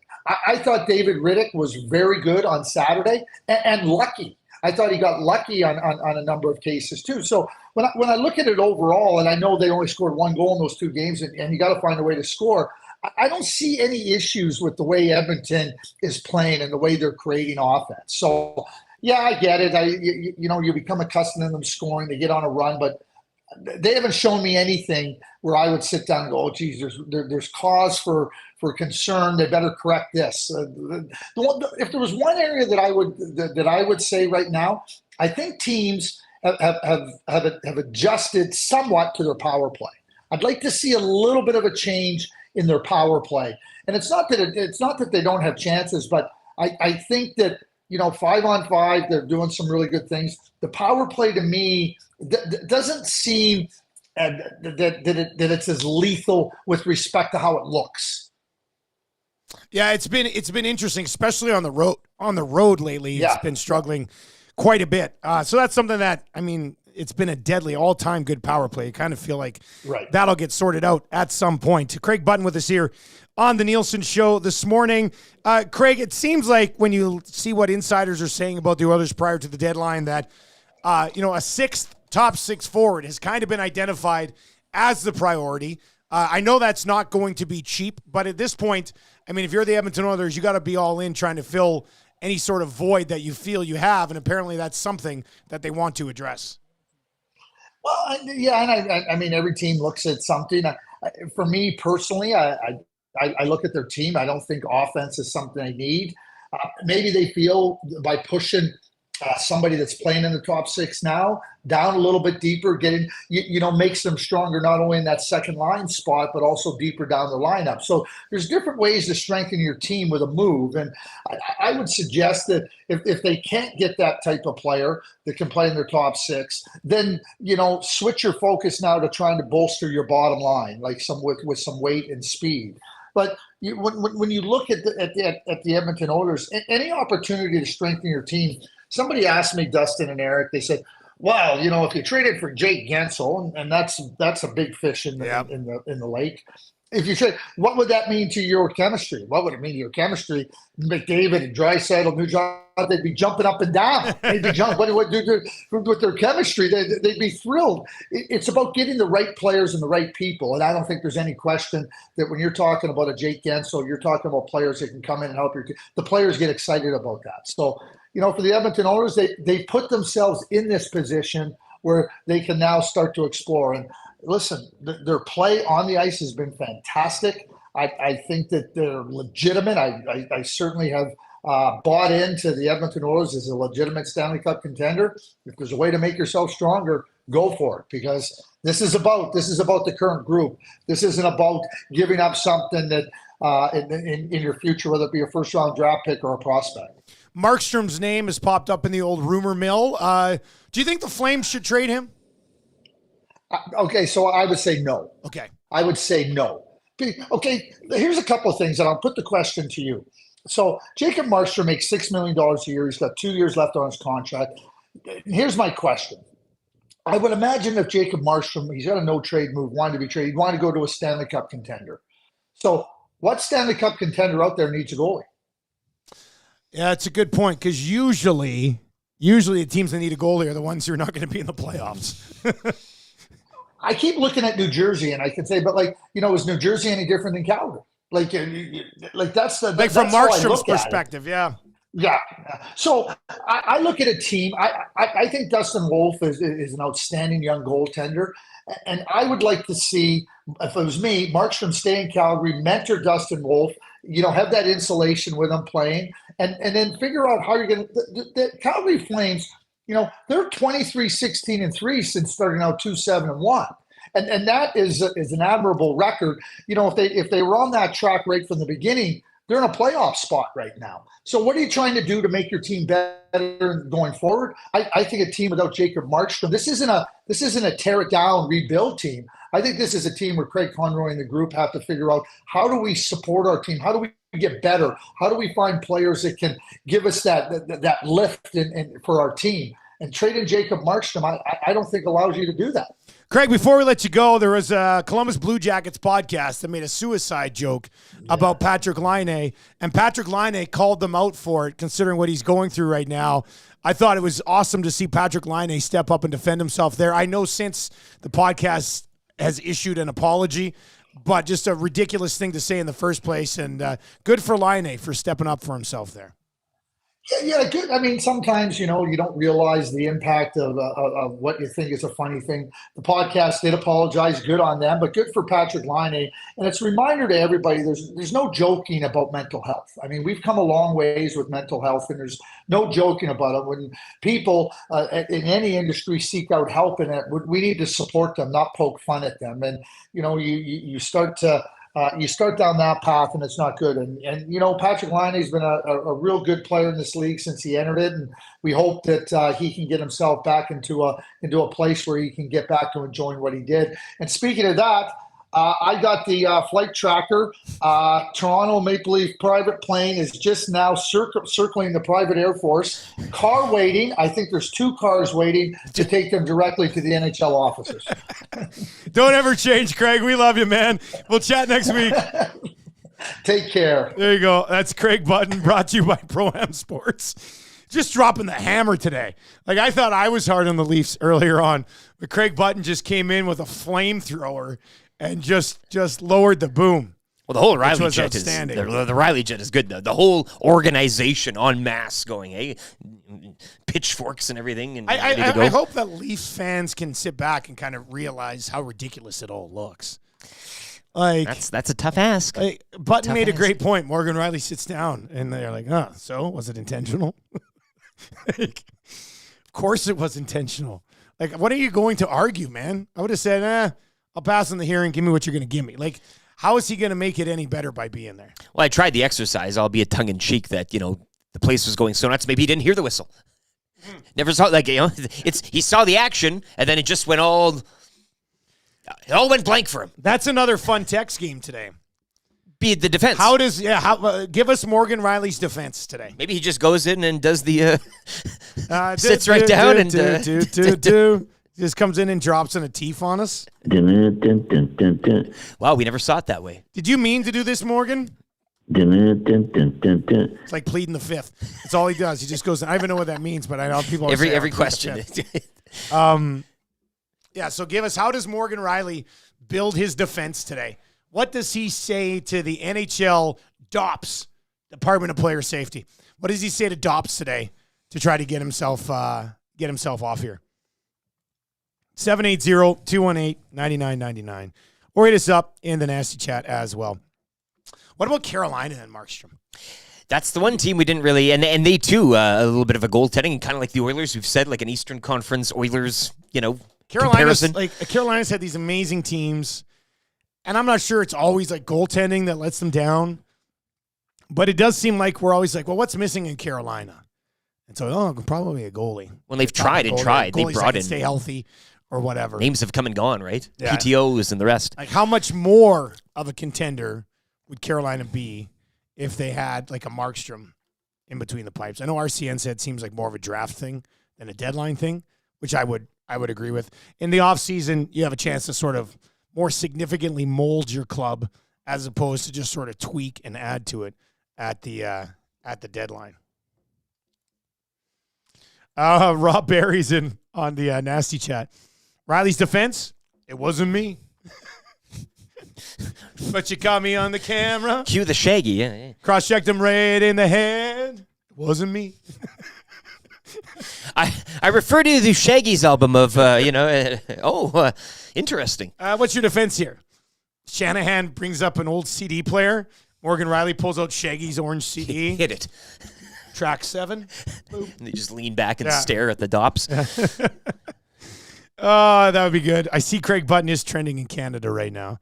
And I would assume that's because of some of the stuff that he said on SportsCenter and the On Right show lately. Yeah, that has Leafs fans just completely fired up. His comments, yeah. This is why Button's so awesome, because there's no filter on him. And he will just say whatever needs to be said. Guys, what about I'm just here so I don't get fined? Yeah, that's good pull. Good. Yeah. Good pull. Guys, what about I don't get why his head was so low. We carry our heads high here in Toronto. That's it.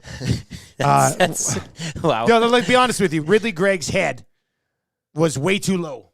And that's why my cross-check, which was meant for his torso, hit him in the head. Keep your head up, yeah. I want him to slide in there full-blown Costanza, like when he had sex at work. Was that wrong? Should I not have done that? Ignorance is bliss. Maybe that is the defense. Ryan Reeves told me. Yada, yada. Yeah. But Ryan said. Morgan Riley should tell them that he blacked out and thought he was Jacob Trouba for a moment. You'd have to let him go with a $5,000 fine. Maybe just unloads a bunch of tombstone quotes. Captain crunches in and says, didn't Dale Hunter get around 40 games for his cross-check on Pierre Turgeon? Riley should get at least 10. If he doesn't, I'm definitely watching the next Sens Leafs game. It was 21. It was 21 for Hunter on Turgeon. And I thought that one was different. That one was straight to the back. I mean, it was also a million years ago and things have changed. But that one was straight to the back. Turgeon had no idea it was coming in any way, shape, or form. That wasn't even after the old empty net clapper. You know, it was different. So, yeah, that's not a comparable, I think, in any way. Even though, obviously, because of the nature of it, it's something that would continue to pop up. We're asking the question this morning, are you actually concerned about the Edmonton Oilers offense because of, getting shut out by the Kings? We're now over 600 votes. 64% saying no. 35.7% saying yes. But those who are concerned are very concerned. That 5% swing we were talking about, eh? Paul Vetchkin on Twitter. Corey Perry can't be in your top 6 if you're a contender. Janmark, Brown, and Ryan are all 12 to 13th forwards. Need a top 6 winger or a 3C that allows McLeod to go back to 2 LW. Now, with that being said, are you saying that you believe Ryan McLeod is a legitimate top 6 winger? Because that's what that sounds like. You started off with Corey Perry. I just don't. Yeah, and then I don't think all of a sudden you go, McLeod's back in the top 6. Everything's fine. B Mother. Oh, are you printing something? I was like, what's that noise? Are you printing CFL free agency stuff? Ooh, I love that. Yes. Mr. Lean. We got Cool Bet Hotline of the Day coming up here too. B Mother says 100% yes, concerned about the offense. Their bottom 6 is a black hole for offense. McDavid, Draisaitl, and Nuge's numbers way down from last year. Kane is hit or miss. This team has finishing issues, and it will be a problem come playoff time if it keeps up. What an amazing twist this has been. Well, what an amazing twist. So I'm going to throw this out there then. Has Knobloch sucked the life out of the Oilers offense to install good defense? You want a defense? Well, which is you've what got everybody it. wanted. Yeah. How do you like it now? Right? These guys are committed to winning hockey games 3-2 and 2-1 before, which they weren't. Their offense is not going to look as deadly as it did before, but they could still be much more successful. Oh, and by the way, their offense is the 7th best offense in the National Hockey League. Defensively.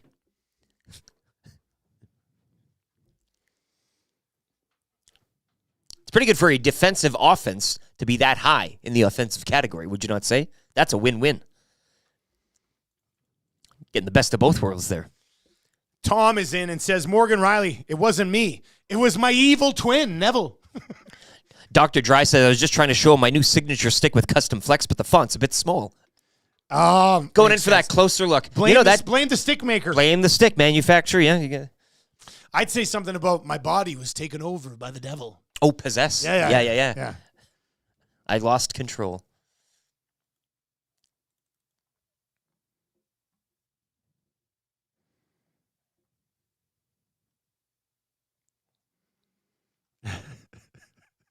Maybe Morgan Riley saw a bee.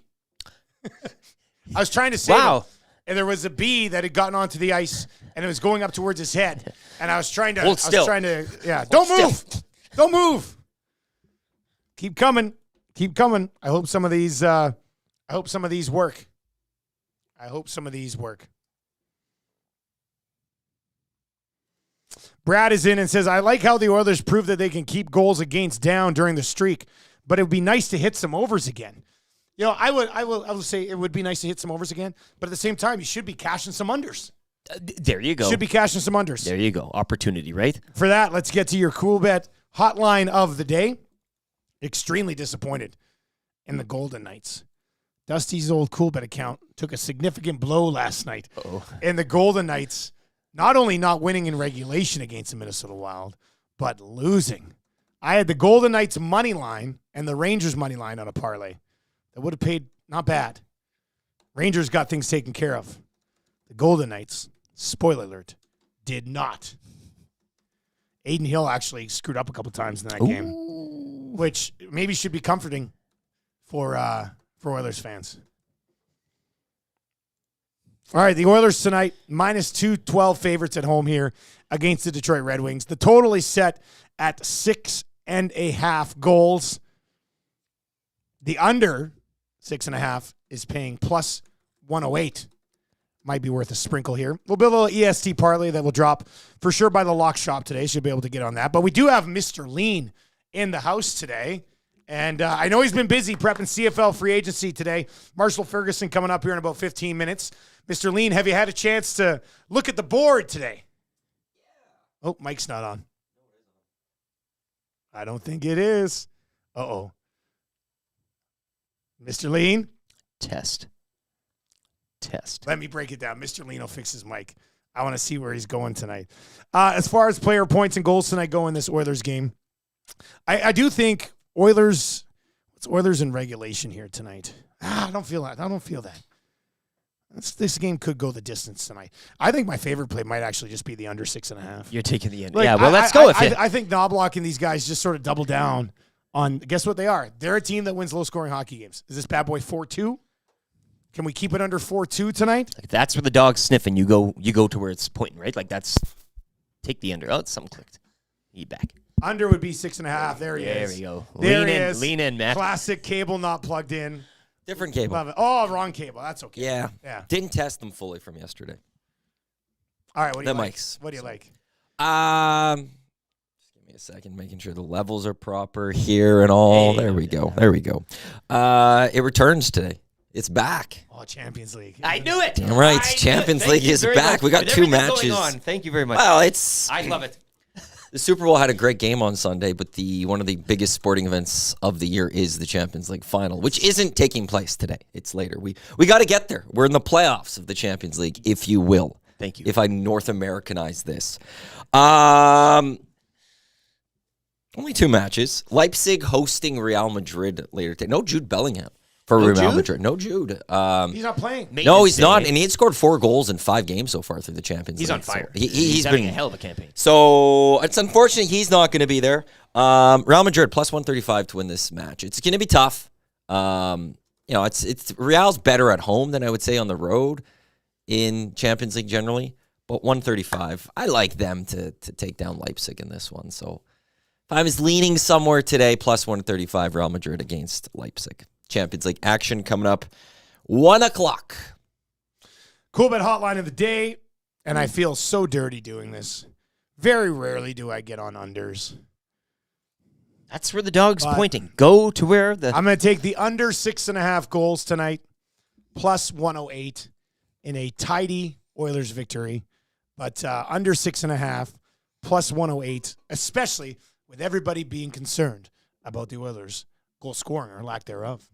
Not keeping you up at night, just concerned. Confessions coming up. What do you need to confess?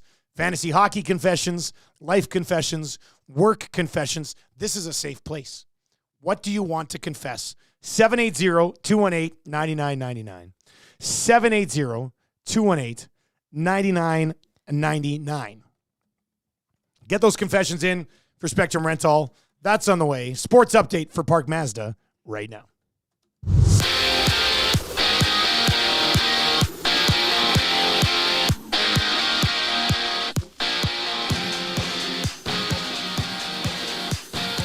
Leafs defenseman Morgan Riley will have an in-person hearing this afternoon at the NHL's New York office. Really? Yeah. Following his post-whistle cross-check Saturday against the Sens.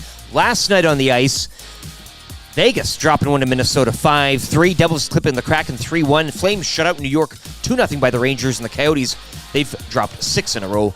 The 5-3 loss to the Flyers. Oilers back on home ice tonight when they host Detroit. It's one of 11 games around the NHL. Tom Gazzola will get you set. He'll have your Oil Stream pre- and post-game shows. Coverage begins at 5:30 right here on Edmonton Sports Talk. Action resumes tonight with a pair of games in the AJHL. Drumheller hosts Camrose, while Lloydminster are in Whitecourt to take on the Wolverines. Victor Wembanyama with 27 points and a triple-double, leading the lowly Spurs over the lowly Raptors 122-99. Tonight, Suns host the Kings, while the Pistons visit the Lakers. 6 games in total on the NBA schedule. Raptors will host Indiana tomorrow. CFL free agency gets underway this morning as the window opens at 10 o'clock Mountain. Keep it locked on Edmonton Sports Talk for the latest, as coverage will continue this morning on the Hangout, as well as an Elks free agency special this afternoon at 1 o'clock. Sports update brought to you by the great staff at Park Mazda and dealer principal Mitch Lewicki, where he's delighted to see that Toronto will be using Mazdas in their trip to the airport to follow Morgan Riley to New York. Hi there. If you're like me, you like to picture yourself in luxury, even though there's absolutely no way you could afford it. And if you can, well, even better. Thankfully, I picture myself in something that is luxury, but still absolutely affordable, like the all-new Mazda CX-90 from Park Mazda. With the new luxury features like facial recognition settings and quilted detail Napa leather seating, I can pretend to be comfortable with all of my proper settings activated without even touching the button, thanks to Mitch Lewicki and the great staff at Park Mazda. I like to picture Mitch Lewicki as a figure skater. He wears like a white outfit and he does interpretive ice dances to my life's journey. Park Mazda, your dealer for life in Sherwood Park off Y Road, parkmazda.ca.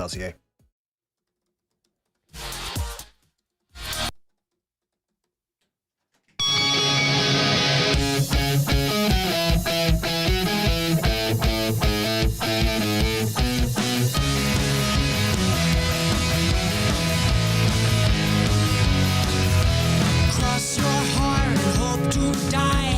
Move your lips, tell another lie. If you're going to curse, choose your words wisely. Break out the dirt, show me your sins. I wanna know where you've been. And if you tell me first, we can do this quietly. Or we can do it loud. Or we can do it loud. Whale and the Wolf, EST House Band. You'll hear Whale and the Wolf as we transition through shows over on TuneIn and at EdmontonSportsTalk.com. The next show here today will be the Hangout CFL Free Agency Edition. Coming up, Glue Guy Jay Milne,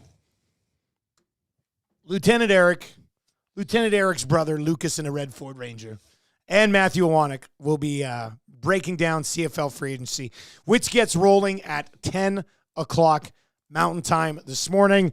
We know a bunch of guys who were probably already signed up after the tampering window, but there's still a few big fish out there to fry. We're going to get into a little bit with Marshall Ferguson. He's going to pop by here around 7:45 this morning. Well, Glue Guy Jason Milne having his own tampering window at the Century Casino Sports Bar and Lounge. People kind of throwing down their AM Nasty cards and joining this glue gang or whatever it is. Yeah, he was working hard. Like he was really pounding it there on Sunday. Yeah, he was, wasn't he? Oh yeah. Was, I'd walk into good conversations. He's like, "Hey, you want to join? Membership fees and all this." I want, before we get to confessions, we're going to get to confessions right away. Hey, Dusty, you say Edmonton is top 7 in scoring, but that's overall for the season. What is their overall in the last 20 to 23 games? Probably more in the middle of bottom of the league. Listen, since the Edmonton Oilers started their winning streak, they have scored less than 3 goals 5 times. That's it. Like, and people, like everybody's acting like they've been shut out 6 times in the last 10 bloody games. Calm down.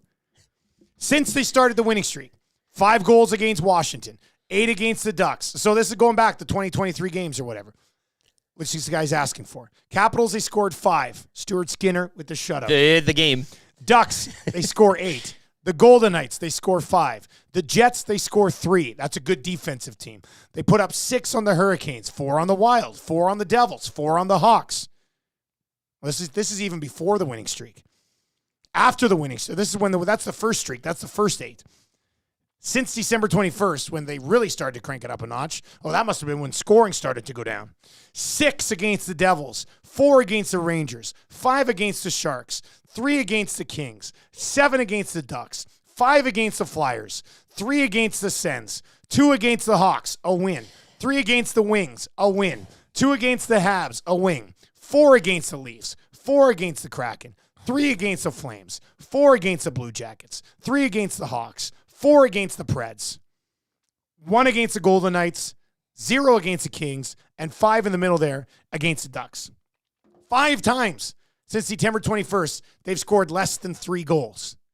Every other time, they've scored 3 or more. Offense is not a problem for this team. You're basically just basing this off of games against the Golden Knights and Kings. That's it. I would also look at that game against Ottawa, though, at home, Saturday night. 3-1 win. It was after the 5-2 win over the Flyers, and I think if you want to take the streak, if you are coming from that angle, and I'm just charting a path here, there was 2 streaks in that streak. The first one, beating the Kings in the shutout, putting some goals up on teams that you are expected to, but that Saturday night against the Sens, it wasn't easy. Like, it was 3-1, they won the game, yes, and that's, we've all talked about that, very important, and to claw back to what they need to be. But I kind of identified that night in that game where that offense wasn't, again, just in goal scoring. The results were a lot closer post that game. So maybe if you were subscribing to that theory, you'd look there as to when you could argue that they were running off fumes or, that gas tank slowly going more to E. And I know Knobloch kind of mentioned that a few times as well. Just saying. What do you want to do? Not saying the offense is terrible. Do you want to score 5 goals a game in the regular season? They win the games. And lose in the playoffs? Or do you want to learn how to win properly in the regular season and have a legitimate chance in the playoffs of winning games 3-2? You just can't have it both ways, man. But maybe you can. That's a dream world. Maybe they might. Maybe by the end of the season we all get there. Who are you, Ryan Reeves? Living in a dream world? All right, let's get to confessions. Brought to you by Spectrum Rental, where they confess to having 1260 preset on their truck radios. God, I love it. Spectrum Rental, they might not change their dials, but they can service your lawnmower for the spring. Ooh, it's that time now. Ooh, this is it. Start servicing the lawnmowers. Flip her over. Spectrum Rental, they do it all. Service your lawnmower. I had to go through this a couple of years ago. I had to get my buddy to service my lawnmower because I hadn't used it in a couple of years. And he serviced it up, worked like a charm. That's what they can do at Spectrum Rental for you. You got to give that lawnmower a little tender loving, as Elvis once said. Keep those blades clean. What's your confession, buddy?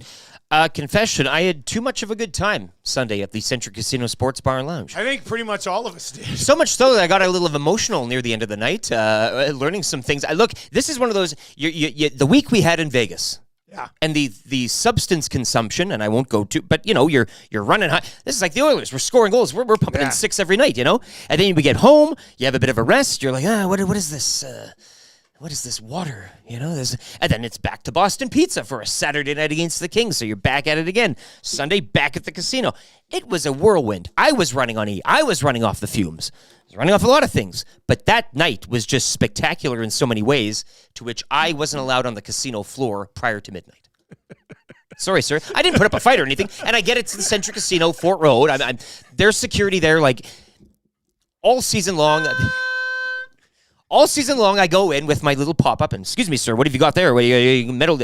I get it. It's Yeah, you're there all the time. They know I'm there, but they don't. And that's so it's like every time you go in there, and rightfully so, they treat you as it's first case. So I get that, but I don't know what I would have done to be kicked off the casino floor. Like, I didn't do anything. I was up. I finished up. Yeah, you did. You came out of there. $70. So you smelling like a rose. With the Vegas thing, I'm up 20. But yeah, it was a really good time. I was running on E, and I was kicked off of the casino floor. Not kicked off. I wasn't let out. I just wanted. You just weren't allowed to be on the floor. I tried re-entering it, and you weren't allowed back in. That's what it was. Were you with me? Were you with me? Yeah, no, I was standing by there, and they asked, like, hey, do you know this guy? And it's like, yes. Oh, no. Okay. And yeah, that you were trying to get back in. Where was I? What did I Just do? in the lobby. You might have been outside for, you know. And then I tried walking back in. You just tried going back into and the casino the guy floor. Was just calm. He's like, you shouldn't. And then somebody looked at me and was like, do you know him? And I was like, yeah. And he's like, well, he's not allowed on the floor anymore. And then you're like, I got a ticket to cash. And he's like, well, you can do that tomorrow. Okay. So and then we went upstairs. I didn't put up a fight. No. I would never dream of doing that. I'm not a... You're very laid back. Which is why I was surprised that I was no longer allowed on that. Like, what am I doing? A really good time. I love it. And I can't wait to be back for the NFL. We have an AGM as well. We have to schedule here. Yeah, we got to schedule that. And we will be there. Yeah.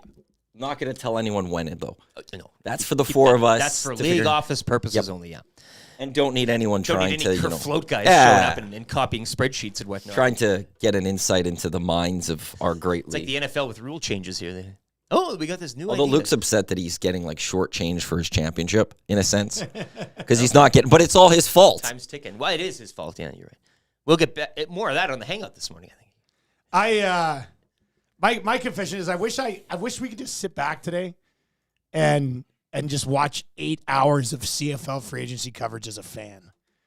You know, that's we're going to be talking about it a ton today. We're going to have our own sort of Elks free agency special at 1:00 today, live on YouTube and at EdmontonSportsTalk.com. But I just want to, and I know I'm not a fan because I call games, but I just kind of want to sit back and just soak it all in. You know, I just want to. Well, look, we're hanging out here. Yeah. Super Bowl's over. Why can't some of these, the TSN, you work there, you call games, have a little hangout as well. I want guys sitting back, farhand nailer, casual, in a chair, cross your legs if you want, whatever, some cups. They don't have to have anything in them. You just have them out there. And a casual chat. Not a fireside chat, but like a casual, it's not you need to be behind the sports desk for this thing. No, I just yeah. Oh, now we're getting a call. Oh, is that Marshall? Yeah. Oh, what's going on? An unscripted, just a hangout. Just keep us up. Hey guys, I have a confession. My wife asked me to save a piece of Japanese cheesecake for when she got home from work. I ate that piece, but I told her the triplets really wanted it. She was not happy with them that evening. Rudy, father of triplets in the north. Oh boy, that's Well, you're a cheesecake fan right here. I'm a huge cheesecake guy. Have you ever heard the Japanese? Yeah, I don't even know what Japanese cheesecake is, but I'll tell you this: I like it. There's a lot of different things I'll be like, oh, it's a variation. I don't do stuff. I'll try any type of cheesecake. I like it. I tried a cheesecake at a local bakery the other day, last weekend, but it wasn't really a cheesecake. It was more like a mousse. I was a little disappointed in that one. They're kind of ruining the original. Yeah. I don't know what I'm more disappointed in. Me not knowing this Japanese cheesecake exists, or this guy blaming it on his triplets. Like, how do you blame it on your kids? And how little are these kids? Because I know if I tried to blame something on my kids to my wife, the Muzz would call me out instantly. Like Elizabeth would have none of it. Looks like a sponge cake. It's just kind of a loaf, like a bit of a. Oh, that's interesting. That's interesting. But yeah, my kids would rat me out immediately. Well, and you think triplets why are these triplets? What are they, babies? Yeah, but they got to be. How are babies going to eat this Japanese cheesecake? A team of triplets clearly have each other's back. Like, I don't know if you're kind of messing with the wrong group here, right? Nolan is in. This is a good one from Nolan. My confession is I've spent way too much time on Twitter watching videos of Taylor Swift and Travis Kelce from after parties. I just want someone to look at me the way she looks at him. That's it from Nolan. He just wants somebody to look at him the way that Taylor Swift looks at Travis Kelce. And I want somebody to look at me the way everybody else looks at Jason Kelce. That's what I want. That is the goal, yeah. For true admiration. True admiration. All right, 780-218-9999. Confessions, as always, brought to you by Spectrum Rental. They might not change their dials, but they can service your lawnmower for the spring. All right, time for CFL free agency. This is big. This is big. Can I play Raise the Hell on this thing? Yeah, you. Marshall Ferguson joins us. It's a big day. Tampering window was awesome. We know a lot of names are already going to end up in certain places, but how excited are you for today, Marsh? Yeah, I love it. I think I was most excited last Tuesday. You know, you're talking about your kid and your kids and all the rest, and it reminded me of, so Donovan Bennett and I recorded an episode of The Waggle for the CFL at the CFL office. Like, we went to the studio and we sat down on a Monday and we chalked it up for, I don't know, probably an hour or so. And then the next day, all hell broke loose. And everybody just, in like an hour, it was like, Brady Oliveira's back, Dalton Schoen's coming. It was like, bang, bang, bang, bang, bang. And we all just got on a group chat and we're like, so nothing we did yesterday matters at all, huh? Yeah. Because we were like, free agency is technically February 13th, and we will see more names coming in today, and it will be the final touches. But it's like, in the CFL now, it's funny to me how they say, well, free agency is this date, but we have this, contacting negotiation window. No, free agency was last week, guys. Yeah. Like, today it gets finalized and confirmed, but it's kind of like the big reveal where, Alicia Keys comes out to start the Super Bowl halftime with Usher, and she has that huge red thing in front of her piano. It's like, whoosh, and then you throw it off, and you're like, whoa, there she actually is. That's what today is. But it's kind of the lead up to it I find funnier and funnier each year that we have this negotiation window, because it's like, we kind of know like most of the major answers that we're looking at here. So who would you say has taken advantage the best over the last week? I think the Riders are super, and I'm very hesitant usually to give extra credit to the Saskatchewan fan base, because I think that they believe in themselves enough. They don't need my help or any of our help to have this like delirious belief that they have it right. But dude, like, Corey Mace came in and was just like, I want, and obviously Jeremy O'Day, but it's like, you can see the Mace impact of guys wanting to play for him. And I think that's a huge draw. It's almost one of those like, kind of triangular wins if you're Jeremy O'Day, is that you want to be able to save your job. You want to be able to bring people in. You might not be able to do it single-handedly, but you can kind of do it by going, well, maybe if I get Mace, people want to play for him, and then I'll get all of the pieces that I want, which might end up saving my job. So it's a nice attack, I think, that they've had in the way that they've approached it, which is, you can see it's very obvious that they have been very deliberate in the way that they've gone after people. And like Jamarcus Hardrick, I think, is huge. That they've had trouble solidifying their pass protection for a while. So getting Hardrick out of Winnipeg is not only a loss to Winnipeg, it's an addition for Saskatchewan. Jameer Thurman is a beast. I was stunned to see Hamilton decide that they were going to go with Jordan Williams essentially over Jameer Thurman at that point, because they made the trade with Toronto to get him. Jalen Edwards-Cooper, I talked to some people around the league who thought he might be the most highly sought-after defensive back in the entire free agency period. AJ Ouellette, obviously, you've got your bell cow guy, and then they go off and get Adam LeClaire out of Ottawa, who's a super well-rounded multiple defender, and Malik Carney, a great pass rusher off the edge from Hamilton. So, and that's not even including all of the guys that they brought back on their own. Like Sean Bain was super important. Logan Ferland is one of their best national offensive linemen. So Saskatchewan's, they've pieced it together. I've also been interested to see how aggressive Calgary has been, because that's kind of off the mark from their usual approach. Marshall, and just getting back to your first point here, when we talk about the tampering window, free agency door, and all these things, do you see or hear, or has this ever come in the past where you think something's done up, wrapped up, and then it gets to today where it has to be official, and things do change, maybe at the last minute or 5 minutes to midnight or something like that? Would you see anything this year, or is there anything you can remember from previous years where maybe today adds a little extra spice as opposed to the tampering window and what we saw? I'm sure that there will be more of them in the future where people say, yeah, tentatively agreed to terms, and then pull the hook at the end because somebody dives in last second. Yeah. It's a great question, Eric, because I've actually been waiting for that to happen more often. I just don't think that we've reached that like evolution of the negotiation window. I think obviously it's a bad look, and I don't think agents want to promise organizations that their player is coming, they allot money for that player, which changes their approach of free agency, and then you pull the hook, because that's going to make you lose a lot of respect around the entire CFL when you're up for free agency next time, which, as we know in the CFL, is probably next year, because everything's a one-year contract and max a 2-year contract. So I think that's a dangerous play. I've actually been thinking about this lately, and I'm sure people out there will have memory of them where somebody like swaps last second. I really couldn't think of many. Like I couldn't think of any specific ones where the one that comes to mind as like the biggest pulling of the chute is just Darian Durant with the Winnipeg backup thing. But that's not really like free agency wise. It was just more so like, yeah, I'm going to go there. And it was like, I'm just kidding, man. I love this offseason bonus you guys gave me, but I have no interest in playing football anymore. So yeah, I think we'll see more of that happen as it moves forward with people who, like, because you mentioned it's a league where you're dealing on 1 or 2 years. So right. Would it making promises and everything like this, like who's to say, right? You may not be with this team. So we view it all from a lens of an NFL maybe or something like that, and you're dealing with longer contracts. But if it's 1 or 2 years, like make a promise here. If somebody offers you something better, you're like, tomorrow's never guaranteed in this league.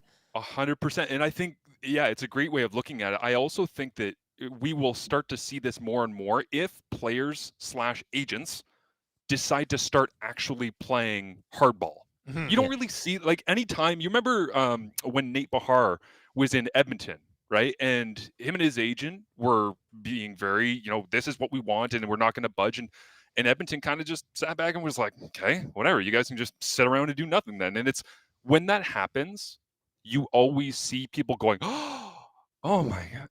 The business of sport. Yeah. Oh my, like it rears its ugly head, and people in the CFL are so used. Like, I'm telling you, guys, we know, Dustin, you know this from talking to people around the league. There's like 4 agents. Yeah. There's not many guys. Yeah. Right. And it's like, and they're all friendly. Like, they're not, and they basically go to the teams and they're like, we would really like to have Brady Oliveira make $250,000, and the Bombers come back and they're like $220, and then they're like, spit on their hand and go $240, and then they shake hands, and then it's like, we're done. That was how that deal was done, kind of thing. It's like, it was not contentious. It was the funniest thing in terms of like the business of sport getting close to playing hardball and causing that scenario where Brady Oliveira would go, I'm going to come back to Winnipeg, and then it's like Toronto comes in off the top rope with 2 hours left in the negotiation window and goes $300,000. Yeah. The closest we got to that, I think, was Brady Oliveira just tweeting out money bags. Yeah. That's it. I thought it was going to all start with that too. We were like, ooh, here we go. But this is the thing. Like, some people, and this isn't slanderous in any way to Brady, this is just the reality. Some people talk about it. Some people be about it. And I think a lot of CFL players, when it comes to like, I'm getting so disrespected, I can't believe this. Like, I'm going to go and get my money because this is my time to shine, and tomorrow's not guaranteed. And then they get into a negotiation, and their agent's like, listen, buddy, you're going to have to take this 150. And he's like, oh, sure. Okay. Yeah. All right. Done. We very, very, very rarely see it. It's the most Canadian thing, is like the polite negotiation where you threaten, like, I'm not going to play this year if I don't get what I want. And then the second that you end up getting anywhere close to what you want, you're like, I have to feed my family. I gotta work. Yes, I gotta work. Yeah, exactly. So as we get to free agency today, Tim White watch. I mean, is that kind of what's going to be leading the way here? That's a really good player that hasn't been re-signed yet. Yeah, and it's funny for me too, because I want to say I've been watching free agency really closely and trying to understand the trends of it and kind of the hidden meaning of the timing of deals, who gets signed, who doesn't, what opens up money, for like 4 or 5 years now. And the one that I'm always interested in is the player that gets signed in December, because there's 2 types of players who get signed in December, way ahead of when free agency and anything happens. It's the fan favorite long snapper, right? Where the fans just want to go, yay, we brought back our guy from down the street. And then there's the guy where they're like, there is no chance in hell we are letting them go. Like, it does not matter. Get that deal Anybody done. can come and for me, that's the December guys. That's the super early guys. The super late ones at the end of the negotiation window would be Micah Johnson. Because there's 2 types of players that you sign at the end of the negotiation window, which is, we're scrambling, we don't know what we're really doing, we have some money left over, let's go save somebody. And then there's the ones that you're like, okay, we tried to play hardball, but we just need to lock down Micah Johnson because we need to bring him back. What's interesting to me, as we sit here a couple hours out from the start of official free agency, is the player like Tim White, who you know is essential to the success of your offense in a year in which you have Bo Levi Mitchell coming in, trying to prove that he can end his career the way that he wants to. And yet you haven't done with Tim White what I thought they would do, which is December, there's no chance in hell anybody's getting a chance to talk to you. Yeah. They haven't done the late, and I might be wrong in the next couple of hours, but as of right now, while we're discussing this, Hamilton hasn't done the end of the negotiation window. Listen, man, we tried to play hardball with you, but like, we actually need you. If he actually gets to free agency, either Hamilton thinks that they can turn Terry Godwin into Tim White at a significantly lower number, or Tim White is actually looking around at some of the other offers. But the interesting thing for me is, I haven't personally seen it. What are the other offers that are on the table for him? I know they will be there. Yeah. I know they will be substantial, but why haven't we seen any reporting on there's an offer in from Saskatchewan at $180,000 in hard money with bonus incentives and blah, blah, blah. Everybody else that I've seen that's kind of been in my like top 5, top 10 overall, it's like, this is what they're looking at, a tentative agreement. Darius Pickett, Ottawa Redblacks, he gets his release because they know he's going to go sign with that team. Either Tim White is really good at being quiet and his team is really good at not letting anything out, or we're just not asking the right questions as a media right now. Because I'm intrigued by the fact that he hasn't been the December signing, hasn't been the late signing, and we really don't know much. And we're like a few hours away from this thing. And I just can't imagine him not being in Hamilton, but I don't know why he hasn't signed in Hamilton if that's going to happen. Marsh, before we let you go, give me another player or two that you're kind of intrigued that we haven't seen signed up anywhere just yet. Let me pull up my useless spreadsheet here, which I tweet out. Everybody corrects me on. I've been looking at your spreadsheets. You keep them coming, man. You keep them coming. CFL fans are incredible, though, man, because I genuinely try to stay on top of the news, and then I'll be like, here's the number of free agents remaining for each of the teams across the CFL. And then fans will tweet back and be like, you missed 7. And I'm like, wow, damn it. You guys are really locked in on this thing. Like, I was doing my best. Sorry. I would say the one that I've perpetually been intrigued by since he was in Hamilton is Larry Dean. I just coming back from an Achilles, he's not supposed to be as good as he's been. And he's still just an absolute machine. And he gets overshadowed by, like, again, Micah Johnson in Saskatchewan, and then you got Moncrief over here, and then you got your free safety playing. They're flying around, and it's like, well, he's been one of the most stable, consistent playmakers in the CFL for years at this point, even after coming off a huge injury like that. So that's one that jumps out for me. And then I guess I'll go Toronto. Again, I don't know what the background is on some of these, but I haven't seen Cam Phillips. That name hasn't come up at all anywhere, has it? Right. And I saw that the Argonauts, I believe, signed, I forget his name, but he was essentially the 2024 version of Cam Phillips, which is leading receiver in the XFL, signs with Toronto. And I'm like, oh, is Toronto just trying to replace Cam Phillips at a lower number with a guy they can get the same production from? Because that's the game, right? Is trying to, in a salary cap sport, can I get the same thing from a different player for less money? And I wonder if that's what they're doing. But Cam Phillips not being signed is interesting to me because he was kind of he was the one that made it work. I felt like a lot of times when DeVaris Daniels was a little bit up and down, and you needed that field side slot back that was going to make big plays over the middle for you. And Cam Phillips was that. So Toronto's been an interesting story. And if they don't bring him back, that would be one of those kind of like eyebrow raising, I guess, non-signings so far. As always, buddy, great to catch up with you. Thanks being so professional with the headset, eh? We got so many people who are just like holding their phone up like this. That's like he's in pit roll in with a headset. Here, yeah. Like, my God, that's excellent. It's not that professional, guys. I'm sitting on the floor at my carpet right now. It's on my back against a wall. Well, it looks good for us. Yeah, don't tell. Yeah. All right, buddy. Well, enjoy today, man. It should be a lot of fun. Thanks, boys. Have fun. There you go. That's Marshall Ferguson with TSN, with, of course, CFL.ca, and has those very colorful spreadsheets tracking a bunch of the guys in free agency. Tim White is an interesting one. I mean, I think Dunk's saying that Tim White wants $300,000. Oh, yeah. He's holding which firm. Which is pricey, but, I mean, if there's receivers that are worth the big-time money, Tim White would certainly be one of them. He's played himself into it, right? Ticat's got to find a way to keep him around, though. That Ticat's offense takes a huge hit if Tim White's not around. So, but is he worth $300,000? That's a lot. A lot of money. That's a lot of money right there. Maddie, we'll get into it a little bit later on as we work our way through the third hour. Were you printing off lists of everybody who's already kind of been signed?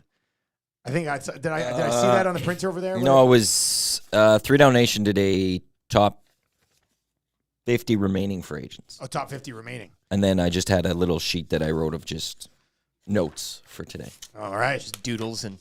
Well, Elks are you guys moves, gonna find Riders moves. When you're doing the hangout today and both the doors are open and I'm sitting there on a chair just watching you guys live? Shouting. Yeah. Shouting. Hey, you could bring... Horrible take. You could bring your laptop into the room, use the desk. I want to be... And then just look up every so often and chime in. I want to be insider guy. When some of the signings start rolling in, I just come in and I go to Jay's mic and I'm just like, Tim White to Calgary. You play the Atif thing and then you roll into the room. All right, who wants to play Kind of Easy Trivia right now? Text Maddie, 780-218-9999.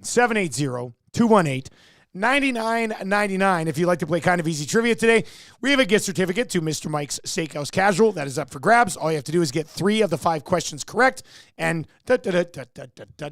you win Kind of Easy Trivia. 780-218-9999. Gift certificate to Mr. Mike's Steakhouse Casual. Always delicious. That is up for grabs right now. 780-218-9999 on a text. Who just came in? It's very early. It's not Zach to come. He's not until later today. It's got to be Tom. It's got to be your brother. It's got to be Tom. It's got to be Lucas. Lucas in a red Ford Ranger. Oh, it is Lucas.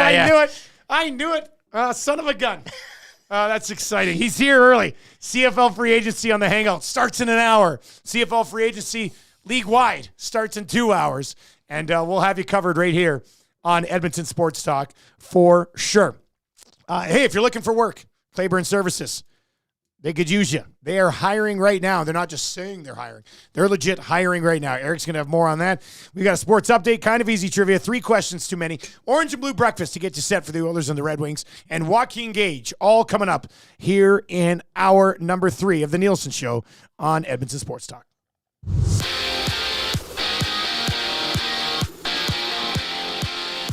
Oilers back home tonight. They host Detroit in one of 11 games around the NHL. Tom Gazole will have your Oil Stream pre- and post-game shows. Coverage begins at 5:30 tonight right here on Edmonton Sports Talk. Off the ice today, Leafs defenseman Morgan Riley will have his in-person hearing this afternoon at the NHL's New York office following his weekend cross-check against the Sens. Last night, it was the Flyers of the Coyotes 5-3. Wild dump Vegas 5-3. Devils clipping the Kraken 3-1. And the Flames shut out by the Rangers 2-0.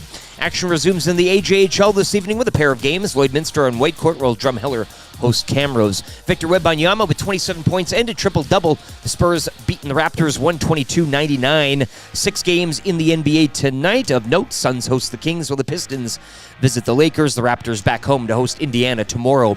And CFL free agency window officially opens this morning at 10 o'clock Mountain. You can keep it locked on Edmonton Sports Talk. We will have the latest as coverage continues this morning into the Hangout, as well as an Elks free agency special this afternoon at 1. Sports Update brought to you by Claiborne Services. Take your career to the next level with Claiborne Services. They are hiring all positions, including journeyman bricklayers and apprentices of all levels. Take advantage of their outstanding mentorship program and work with peace of mind, knowing they are an industry leader in safety. You can visit www.claiborneservices.com or make it easy. Give Jeff a call, 780-910-6728.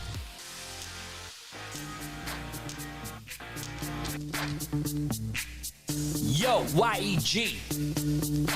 Let's kick it. Ice District. Ice District. Alright, stop.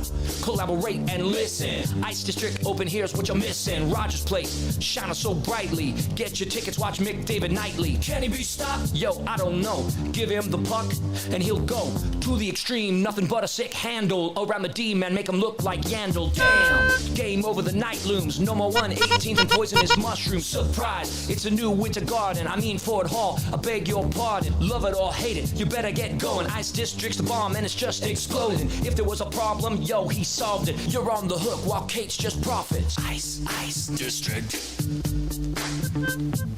Ice District. Ice District. Nielsen Show songs are brought to you by Sport Ball. Your kids will love Sport Ball, so be a good parent and put them in it. That's what we did. And now we're raising a couple of athletes because of Sport Ball. Call them Sport Ballers, eh? Oh, big time Sport Ballers. They're Sport Ball Hall of Famers. It's that simple. First ballot. Your kid will have a smile on their face as they learn multiple sports. Visit www.sportball.ca for more info on all the programs that they offer. Spring registration is now open. Marshall probably could have taught a Sport Ball class by the time he was done. I mean, he was in Sport Ball for 6 years. And he would be like, you should probably use the hula hoop in this situation, Coach Sarah. And they're like, who is this kid? Who is this kid? I'll tell you who he is. It's a Sport Ball legend, damn it. www.sportball.ca. All right, kind of easy trivia. Who is going to play today? Matty Iwanek, who do we got? Scuba Steve. Scuba Steve is going to play today. Looking to get his hands on a gift certificate to Mr. Mike's Steakhouse Casual. Casualest place ever. in the Hampton Inn on the corner of 137th Ave and Mark Messier Trail. Now with the 6 o'clocker lager on tap. Classic Mike Burger and a 6 o'clocker lager. I says, pardon? Ding, ding. That sounds absolutely delicious.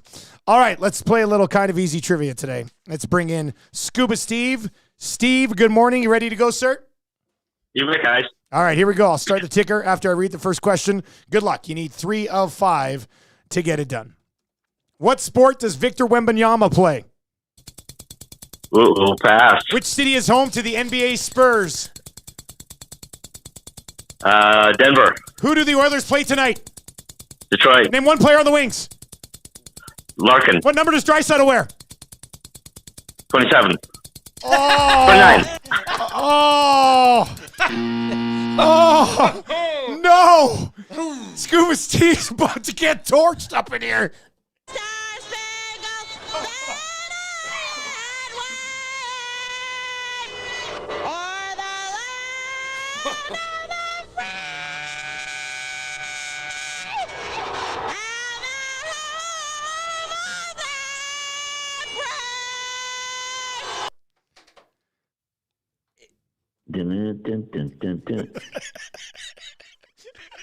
That's a Teefs jingle from his song earlier today.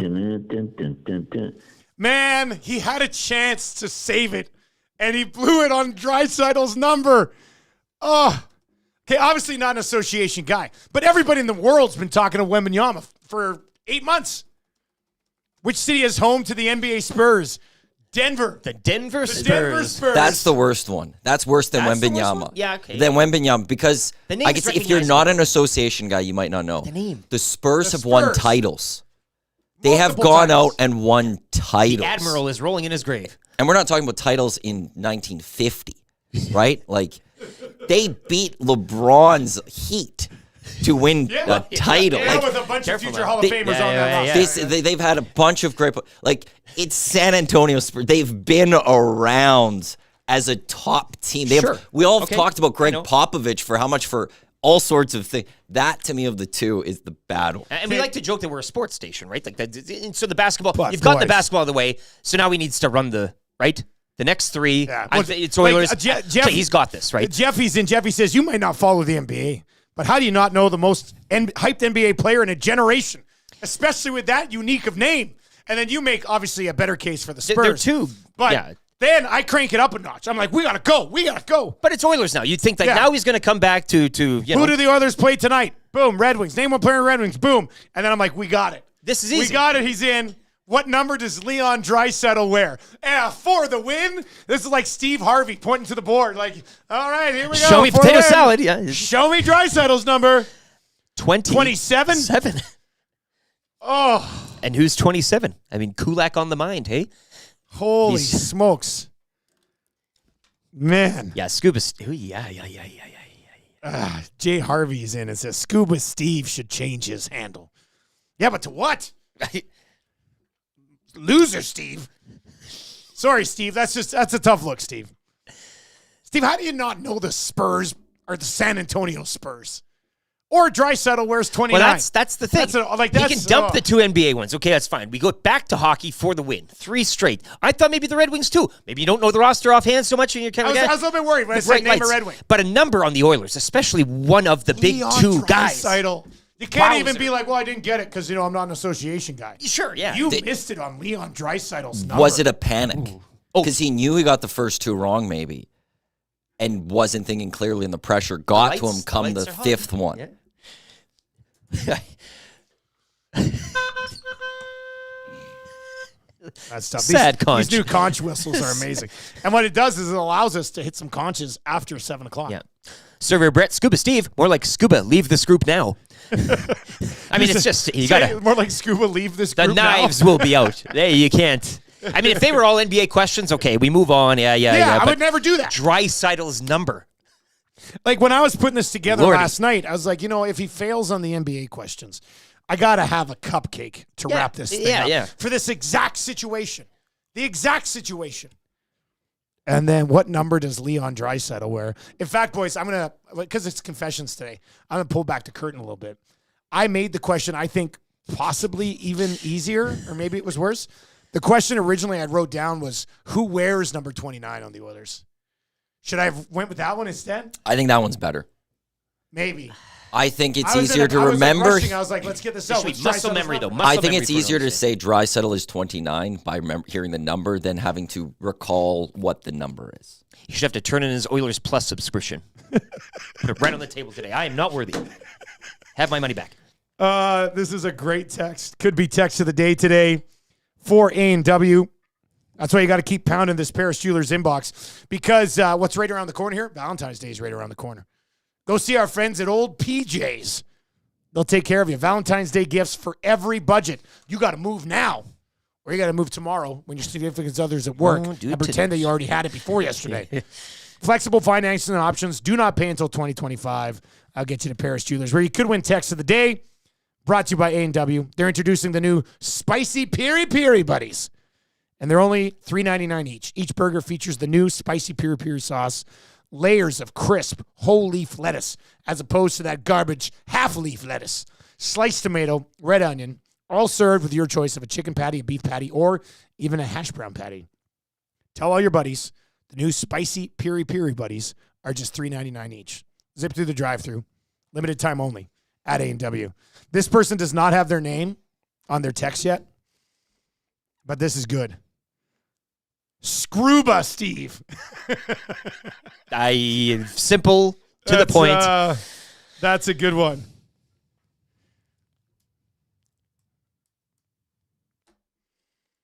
Oh, well. I'm just, it stuns you a bit, right? You're kind of... As the saying goes, can't win them all. No, you can't. But that's a really bad look. You should have won that one. That's a really bad look. He's getting absolutely torched. The Paris Jewelers inbox loves nothing more than somebody failing on kind of easy trivia. They wait on one that they definitely should have won. Definitely should have won. Penner's Pancake says, so when Riley's suspension comes down, is the EST going to flash a giant live breaking news screen? No, but we do have our new breaking news sounder we can play. We got that going for us. So that's nice. All right, let's get into 3 questions too many, then Joaquin Gage, then an orange and blue breakfast. We are going to be back live on location on Thursday. We'll give you some details on that as we work our way through the third hour of the show here from the Popeyes Louisiana Kitchen studios in our Edmonton Sports Talk global headquarters. Lieutenant Eric, do you have a liner for 3 questions today? Sure do. It's 3 questions too many, brought to you by the great staff at Park Mazda, including dealer principal Mitch Lewicki, where he's given the staff the entire day off for CFL free agency. Only Mitch will be working in the dealership today. Park Mazda dealer. That's a leader. That's a leader. It's a good boss. Look, you guys go do your thing. Be happy. I'll hold down the fort. Mitch already loves working at Tuesday regardless, so it's his day, and he'll be wandering around the dealership. Got cranked up the tunes, and if yeah. I don't have to wear Mitch pants. Just walking around, still selling cars like crazy. Making it rain vehicles. He can do it. Do you have a Twitter account? Yes, I do. It's at Lieutenant_Eric. Hey, Jess Jackson, her boy Sheldon up. And if you missed parts of the show, he's watching on repeat. He's doing the rewind, watching Tales of the North. Smart kid. In the 7 o'clock hour. Very smart kid. Smart kid. He's got a cereal there and everything. So if you missed Tales of the North, just run it back. Yeah, like Sheldon's doing. Might bang it out again for Sound of the Day today or something too. Although Atif provided us with a pretty good sound in the that's got to be that's got to be pole Sound position of the Day today. But we like Tales of the North today, so you can scroll back. You can find it on the podcast later. Remember, you can listen live on TuneIn or at EdmontonSportsTalk.com. You can watch live, but everything we do also gets put out in podcast form, so you can track those down. Subscribe to all of our Edmonton Sports Talk podcasts, and it'll never have to work a day in your life. That's what it'll feel like. Question number 1. I have a feeling that mic's going to get turned on in the corner over there on this one. As of right now, are the Elks better than they were last year? Maddie, would you like to lead off? Mr. Lean, I didn't want to slide in on this one? Remember, free agency is a tough question. It's just free agency. They haven't played a snap. No, and not for the reason you think. Is this an offensive line thing? No, it's a defensive line thing. And I'd like no Ceresna, no AC Leonard re-signed. AC Leonard's still out there. Yeah. Oakman's still out there. So, but we'll have to wait and see what happens. But Look, are they a better offense with McLeod Bethel Thompson and Trey Ford as your duo at starting quarterback or in quarterback position? Yes. Than last year. Return games should be you improved. lose Stephen Dunbar, but you bring in Curly Gittens Jr. Offensively, I would have to say a little bit better. But defensively, at this moment, I would think a little bit worse. Now, that said... Robert Kimdiche. No, I was going to go special teams. It seems like they will be better. When you bring in Boris Beatty, you've improved your kicking game. You bring in Leak. If he can do what he did in Toronto, field position's different. These are significant upgrades. And as you mentioned, too, spell and offense maybe a bit. So I would go worse on defense, better on offense, better on special teams. So I guess I would have to now, as I'm breaking that down, go, yes, they are better. But now, is that saying that much? Right? Like they're a 4-win team last year. Okay, they're better, but by better, I'm not saying that they've improved to a 12-13 win team right now. Playoff team? I know that depends greatly on the we got to teams see how around the in dust West, settles on everything, free agency here, I think. At this Few more moment, I would twists, argue no. Yeah, okay. I would argue there's 3 teams better in the West for sure. But you could see maybe a Riders, Bombers, crossover, Lions. Yeah. And then that's where I would go into, okay, I don't trust the offensive line to protect McLeod Bethel Thompson. There's a guy then who can't use his legs. That's going to cause, he's then going to throw the ball up. Maybe he's not a guy that's always been, he throws interceptions. So, you know what this sounds like? This sounds like a phenomenal CFL season shaping up in the West. That's what this sounds like. No, it's and a new day in Saskatchewan as well. So maybe, who's to say how all that clicks together, right? It's one thing for Mace to get out there and be the honeypot, and everybody wants to go, but then how does that all translate? Does it come together? Year one, Does Trevor Harris stay healthy? That's a huge question. Question number 2 today. Boys, I think the Oilers' third line needs a shakeup, but what are the options? Well, you have options. Like what specifically? The whole thing, I would or say just in the bottom 6 there are no other options. Well, right there's you can move them around. There's nobody from the fourth line that's pushing to be on the third line. Sorry, Derek Ryan. Yet, like Connor Brown, moving him up to the third line. Matthias Janmark not even going to be in the lineup tonight. The only way you shake up the third line is if you completely sort of twist up the top 9, right? Then Nuge is back in the middle. Dreisaitl's in the middle still. McDavid's in the middle. You put McLeod on the wing, and you try to do something that way, if you do believe the third line is an issue right now. I think they've shown some flashes. I'll probably be a little bit more patient with that third line. What is the real third line? Who actually almost are they? by default, it has to be McLeod, Holloway. The personnel, but what? Actually, what are it's not they true. though, in terms of production? They could go Fogle over on the left side, McLeod in the middle, Perry on the right side, and then you'd have to play either Holloway in the top 6, or like they don't. Connor Brown. The only thing you would do is Nuge to center, McLeod back to the wing, and kind of blow it up a little bit in the top 9. But I don't think there's a tweak for the third line, if that's what people are wondering. Yeah, the options aren't necessarily there that's going to make you better visibly, but there is no upward pressure towards that third line. Question number 3. This one actually came in yesterday. I didn't get to it, but I wanted to save it because somebody said, do you guys think Oilers brass ask the core if they want? We're talking brass and core here. Brass Those and are core. 2 strong words. Brass and core. Basically the question came in yesterday. I think it was on Oil Stream. Tommy and I didn't get to it. Do you think the brass consult with the core about how all in management should be prior to the deadline? Like sacrificing the future at all costs. There's got to be some sort of casual discussion. They were down in what is it? California. There, they have their little retreat. Palm Springs, lovely place. So I'm sure, it's probably kicked around. Is the brass looking to the core for the final say and to sign off on anything? That's not how it generally operates. But think about this conversation though. Your Jackson, who McDavid probably had some sort of say in, let's get this guy in here. We think he's going to be great. They're going to go to Connor McDavid and Leon Draisaitl and say, hey, do you think we should be sacrificing significant pieces of the future for you two guys to go win a Stanley Cup this year? What in the world do you think they're going to say? You think McDavid's going to say, you know what, guys? I think you should hang on to that 2026 first. Well, if you really love the No organization, chance in hell. concerned about its long-term, viability, then maybe. No. I know. I mean, I don't think that conversation even needs to be had. Everybody in the organization should be on the mindset that you sacrifice whatever you need to sacrifice to take a run at a Stanley Cup this year next. Generally, but is the question specifically who they might want to add, where they might want to go, right? What? Well, I mean, okay, yeah, that's different. That's where I was kind of thinking. Different. Yeah. Hey, do you think this team needs another top six forward, or do you think adding to the blue line and finding somebody who can play on a fourth line in the playoffs could help? I mean, I would just think that would be an automatic. That's like us going to Joaquin Gage and saying, Gager, do you think we should do more F1 coverage on Edmonton Sports Talk this year? No. What do you think the answer is going to be? Let's find out. Joaquin Gage pops by for a visit today, wearing the toque inside. It's a good look, Gager. I like it. Thanks, buddy. How's your life? Yeah, my life's doing pretty well, Gager. Thanks a lot for asking. I love that.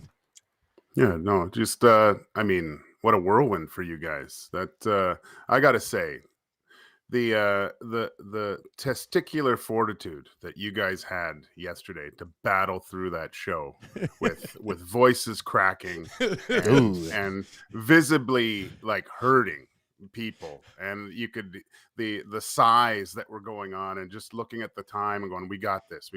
Bravo, gentlemen. Bravo. We're professionals, Gager, and we will broadcast in any situation that is required of us. That's great. But man, it would have been nice to have that EST stat yesterday. It really would have been. Really nice. It would have been pretty good time. Hey, have you? We're gonna get to the Oilers and Wings here. Obviously, lots to discuss there. And we'll get to the Morgan Riley stuff and two guys and a goalie later on today. But how excited have you been watching some of the new looks of the 2024 cars that have been revealed? Unreal. I mean, good thing that Cash App Visa card looks good. Yeah, at least it looks good. Yeah.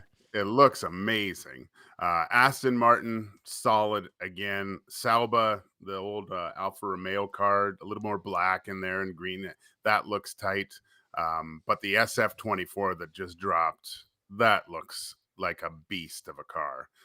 They show Carlos ripping out for the first time this morning in it. All accounts, what I've been reading upon it this morning, Dusty, is the subtle changes are essentially going to activate the floor for better performance, is what I gather from. That's what they're always trying to do, right? Always trying to do that. I think so, just because after you looked at the complexity of the floor of the Red Bull car, I think that changed the game last year in Monaco when you saw Checo's car, and everyone's been scrambling to get more performance from the floorboard, because that seems to be the biggest hidden secret from the Red Bulls so far. Yeah, I was just looking at this Ferrari car today, and I think it's kind of been the same way with most of them. But the nose of the car, the front of the car, it's wider all the way down. Last year, they were all kind of coming in a little bit. This year, it's wider all the way down, isn't it? I'm pretty sure that's how it's looked at every single car so far. Yeah, so it's a little bit wider. They got rid of those big gully in the side pods and went more streamlined a little bit from what I can see in it. But I love the little touch of yellow in there on it as well. That looks pretty good. Let's let's just hope it's a good competitive car. That's the bottom line for these guys, and hopefully they can get some strategies right and push to be at the front of the pack. Who do we got left? McLaren, Mercedes, and Red Bull. McLaren, Mercedes, Red Bull's last, I believe. Yeah, that'll be on Friday at the end of the week. Yeah, so that'll be great. Yeah, it's exciting. Season 6 on the way too, Gager? Coming up, Yeah, later this month. Just the drive to survive people must be going absolutely bonkers with what they can do for the start of next season with what's going on, right? So I don't know if they've even added any of this, but the Christian Horner, is he going to even be there? Yeah. Lewis Hamilton, the silly season with seats. Oh, it's Verstappen's dad. Who's he going to come in as principal? It's so funny. I love it. I'm here for it. I can't wait. It is the Nielsen Show. Joaquin Gage joins us. The Edmonton Oilers back in action here against the Detroit Red Wings. Gager, they were shut out by the Los Angeles Kings. Now they got a scoring problem. I mean, they only had one against the Golden Knights. I get it. 2 big games. Weren't able to generate anything offensively. We threw the question out a little bit earlier on today. Like, are people legitimately concerned and worried about the Oilers' offense? That poll right now, about 1,000 votes in, 34% of people say yes. They're actually concerned about the Oilers' offense. 66% of people say no. Gager, which side of that conversation do you fall on? It doesn't bother me one bit, the Oilers' offense. They're still... If they weren't generating good opportunities and teams were just easily swatting away all their offensive prowess, I might be a little bit worried, but they're still generating a lot. Like, you look at the games that against Vegas, Big Save Dave, there were some good performances by the opposing goaltenders too. Sometimes you got to tip your hat to the goalie. Unfortunately, not everyone likes to do that, but there's nothing wrong with the Oilers offense. If anything, I got caught up last year in how good they were offensively, thinking, wow, can they really go on a run here and outscore their problems? And you can't. Once you get to that point in the playoffs, it gets locked down. And we saw 2 teams that it becomes very difficult to score once they get a lead, with the Kings and the Vegas Golden Knights. And they were still able to generate good scoring opportunities where, they should have probably scored on a few of those chances. So, no, it doesn't bother me at all, Dusty. It's going to be a low-scoring affair. The Oilers realize that. I am much more satisfied with a low-scoring game being down a goal or 2 with... Well, is it number 27 or 29? I don't know who's number. Oh, man. What a bad guess. When you got 27 and 97, I guess it works perfectly. So, Gager, we had Craig Button of TSN on earlier today. He figures, and sticking with the offense, that the power play has been figured out. Do you subscribe to that theory as well, or? Yes and no. Obviously, teams know the tendencies of the Oilers at this point, what they're trying to do on the power play. I think sometimes less is more. That whole mantra that Coach Nabla has had since his time that he's taken over the Oilers. I think they should generate a few more pucks towards the net early, create the chaos, and then start moving around. Because once you get D-men turning, forwards turning, trying to locate loose pucks, once they get their puck retrieval game going, that's when you get the opposing team start moving, getting out of position. That's what opens up those lanes. It's never open right away. They're allowing the PK of other teams, I think, to be able to set up and kind of implement their own system instead of being a little bit more proactive, trying to get the pucks net, try to get those greasy goals. It doesn't always have to be a beautiful pass to Leon and go top shelf, right? The Oilers' power play right now is 26.4%. It's not what it was last year, but it's still the 4th best power play. 4th best overall, but just as of late. Yeah, as of late and on the road, it hasn't been good lately. But I still feel like the power play is going to come through for you. Well, they're all there, but they're just in slumber, maybe. Yeah. Like what hurts, I think, is the PK that's been a little leaky, right? That was the strength, I think, over that whole winning streak, was just their PK was just shutting all of their teams down on their power play. That was the focus. Smitty the Welder is in and says the power play needs to be switched up for a bit. But, I mean, you're not switching personnel. Like, Hyman's not all of a sudden not going to be on the top unit anymore, right? I wouldn't think. Like, I don't know how you would touch something that was one of the best ever, one of the best ever last year. Like, I think that's... You let those guys, you let them figure it out. Yeah, they're going to be fine there. Yeah. Well, what do you make of McLeod, Holloway, and Fogle as a third line? I liked them a few games ago. Last game, I think there could possibly have been a little bit too much really expensive tequila from the owner's place in the legs. So I expect them to be a lot better tonight. I like their speed, just as long as they... Again, that line needs to play a very simple style, I think, to be most effective. Once they start creating with their forecheck, a little bit more heavy play, I I like that third line. I mean, Fogel's having quite a good year. He's been a little bit dormant over the past few games, but I think there's something there just with the speed of all those three guys that can create havoc all over the ice. Gager, as always, buddy, we appreciate you popping by, and we'll talk to you in a few hours on Two Guys and a Goalie. Oh, just wait, Dusty. I just got Morgan Riley info. Riley Jet? He just cross-checked Scuba Steve in the neck. So for that performance. See you later. See you later. There you go. It's Joaquin Gage. We'll dive into the latest on Morgan Riley and Ridley Gregg and the Department of Player Safety and Sheldon Keefe and the toughest guy in hockey history, Ryan Reeves, and all that stuff. We'll get into that on Two Guys and a Goalie a little bit later on today. I want to know what Cass thinks. Matt Cassian. That'll be the decider. Two Guys hey? and a Goalie today. We'll see he can knock him up, at times in his days, right? He's been known as tough, I think, from certain circles. Yeah, I mean, just a real kind-hearted, but also a big softy, heart, exactly. But it's right down the middle. Cold-blooded killer. I don't get it. It doesn't make any sense. That's why I still believe there are serial killers out there that you don't know because they can really pull it off. You may even day-to-day basis be working with one at a call center right now, and you don't even know it. Oh yeah, like you did. Reno Hog. The power play. I mean, is that no? I sort of just shrugged it off. Not changing up the personnel, but maybe, as he mentioned, just maybe your approach to it with the personnel on the ice. Moving it around a bit. Mind you, somebody was like, what about Perry or Kane as a net front guy? But is that why the Oilers power play is not working lately? Because Zach Hyman is not doing his job right? I don't think it's the personnel, but Knobloch spoke as well, and Gage echoed it. More direct play. And so maybe if you just keep it simple, get back to the basics, I don't know, something like that. But when was the last time Bouchard had a shot from the point in the power play? Get him into a position where he can have a shot. I don't want to be Neanderthal guy who's like, the best power play is just bombs from the point. I know there's more to it. I know the Oilers power play lives and dies on McDavid throwing one tees across the Draisaitl, number 27, on the far side.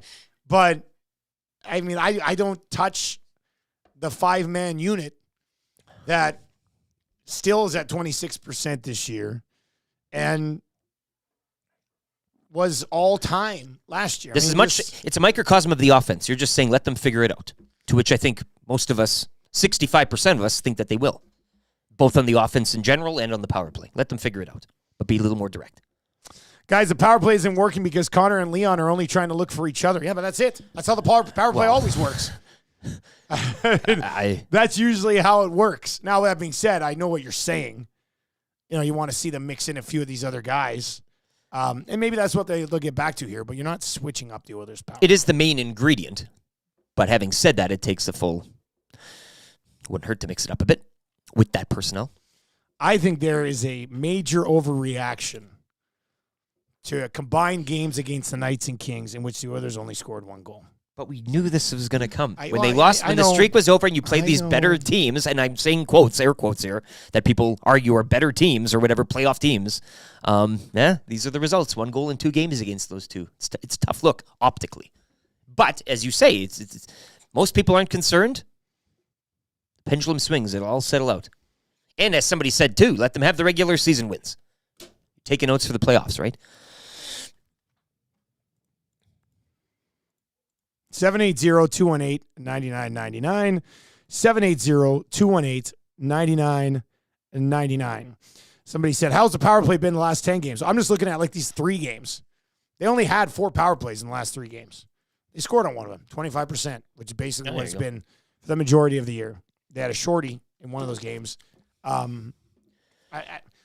is the offense too, not scoring the goals? Well, you're saying they've gone into a more defensive structure.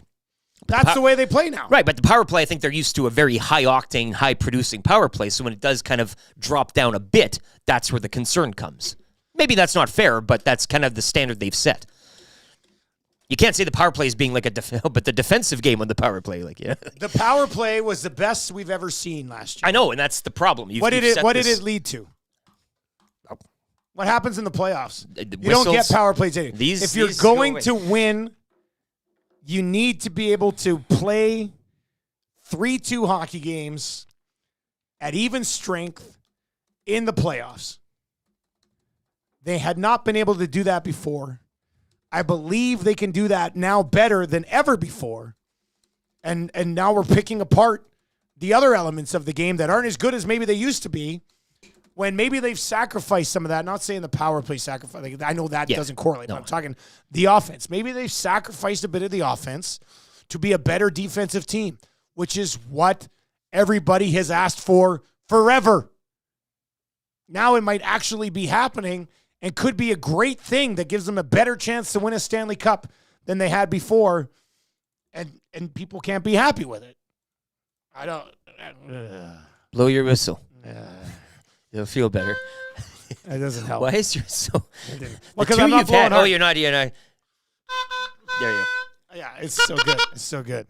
All right, let's get into your orange and blue breakfast for Mobile One and the Blue Water Group.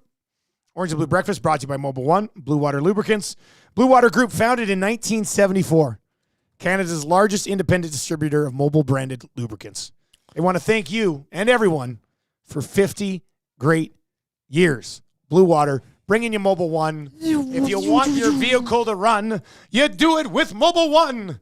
And I also like their logo. I think it looks sharp. It's very sharp, yeah. It looks sharp. Looks real nice. The Edmonton Oilers and the Detroit Red Wings going at it tonight.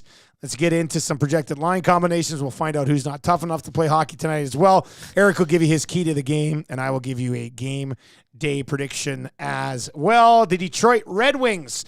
Lucas Raymond. This top line's been pretty good for Detroit so far this year. All of them have over 40 points. Larkin with Lucas Raymond and DeBrincat. JT Comfort with Patty Kane and David Perron. Kopp, Fisher, and Rasmussen. Veleno with Sprong and Klim Kostin. Wallman, Sider, Sherratt, Petrie, Matta, and the Ghost, as they call him, Shane Gostisbehere, on the back end. As for the Edmonton Oilers, few tweaks from what we have seen as of late, as they say, and we'll see how long this lasts. If they struggle a little bit offensively tonight against the Detroit Red Wings, does Knobloch go full Woody here and start to move things around a little bit? Is there a chance Draisaitl and McDavid end this game together? Who knows? McDavid between Hyman and Nuge. Draisaitl with Corey Perry and Evander Kane, McLeod, Fogle, and Dylan Holloway on a third line that you really want to see click so they can come up with a funny name for it in the playoffs, right? Mind you, the KD Perry thing, I got a lot of time for on that second line. Derek Ryan, Connor Brown, and Sam Gagner drawing back into the lineup. And enough of fun playtime on the back end. Back to business. Ekholm, Bouchard, Nurse, Ceci, and number 27 on your Edmonton Oilers, Brett Kulak, with Vincent Desharnais. As for a list of guys who aren't tough enough to play hockey tonight. Yeah. Clean bill of health for both teams. For the Oilers, officially listed here, Brady Stonehouse is still. And then we also have for the Red Wings, Matt Luff. So not some big pieces missing. It's away we go. So a healthy game. Away we go, yeah. A healthy game this evening for the Oilers and the Red Wings. Lieutenant Eric, what will be your key to an Oilers victory in this hockey game? I'm going to quote Chris Knobloch, keep it direct. And I think the game, I'm going to go back to the game in Detroit, where Detroit just stick around. They get a bounce here or there. They make the most of it. Oilers, good pressure and everything, but they can't connect and they can't click in the final to get the puck over the line. So I would say be direct and get traffic in front of Lyon if he's the one in the net. It doesn't matter who's in it, but get traffic in front of the net. Make life extremely difficult, whether it's 5-on-5 or on the power play. I know it sounds elementary, but I think sometimes, again, this team tries to spread it around and do too much. Get direct, make life extremely difficult for Lyon in the net. And, again, you're taking the under, but it should be a win if you subscribe to those keys. Oilers win 2-1 tonight, and everybody's like, they can't score goals. Yeah. This game will be lit. Win hockey games. That should be enough to make people happy. My official prediction for tonight's game. Samwise? A little Samwise magic for you? Couple shots. That's pretty ballsy. Well, I think we were thinking a point for Sam Gagner tonight. Oh, I'm just saying anything. The prediction is you can predict anything you want, right? Like maybe. I'm going to say that the power play that's obviously becoming a huge thorn in the side of the Edmonton Oilers scores a goal tonight. Oilers get a power play goal tonight against the Detroit Red Wings. I also don't mind an Evander Kane point tonight. It's minus 108 over at Coolbet right now. It's something if you want to hop in on that one. You can find all those at Coolbet. We'll have the lock shop coming up at 11 o'clock here today. 2 guys and a goalie still to come at noon today. And a full-blown CFL free agency extravaganza on the Hangout today, as the boys will be diving into everything that has happened, everything that will be happening, and everything that could happen. Do you all get a printed copy as well of those? Can we run copies of this? I could run extra copies if you'd like. Might be convenient for the boys. I wouldn't mind one if not, that's fine. What do you want? There's like the I want it remaining all. or my other. I want everything. So I want the show breakdown. I want the. You want my cheat sheets? Okay. Orange and Blue Breakfast brought to you by Mobile One and the Blue Water Group, Blue Water Lubricants. If you want it to run, get Mobile One. 50 years for Blue Water. Congratulations. That's well done. Well done. We are going to be live on location, morning show only, on Thursday. And this should be a lot of fun. This is the first time we would have done something like this. And it's a nice little test for something that we want to do in the summer. Yes. Where we take an RV from Arcan RV and just do all 7 hours of shows driving around the Henday. By all accounts, chatting with the fine folks over at Arcan, Starlink is what they can provide us with. Maddie, our local internet guy. Starlink, more than enough to stream the shows?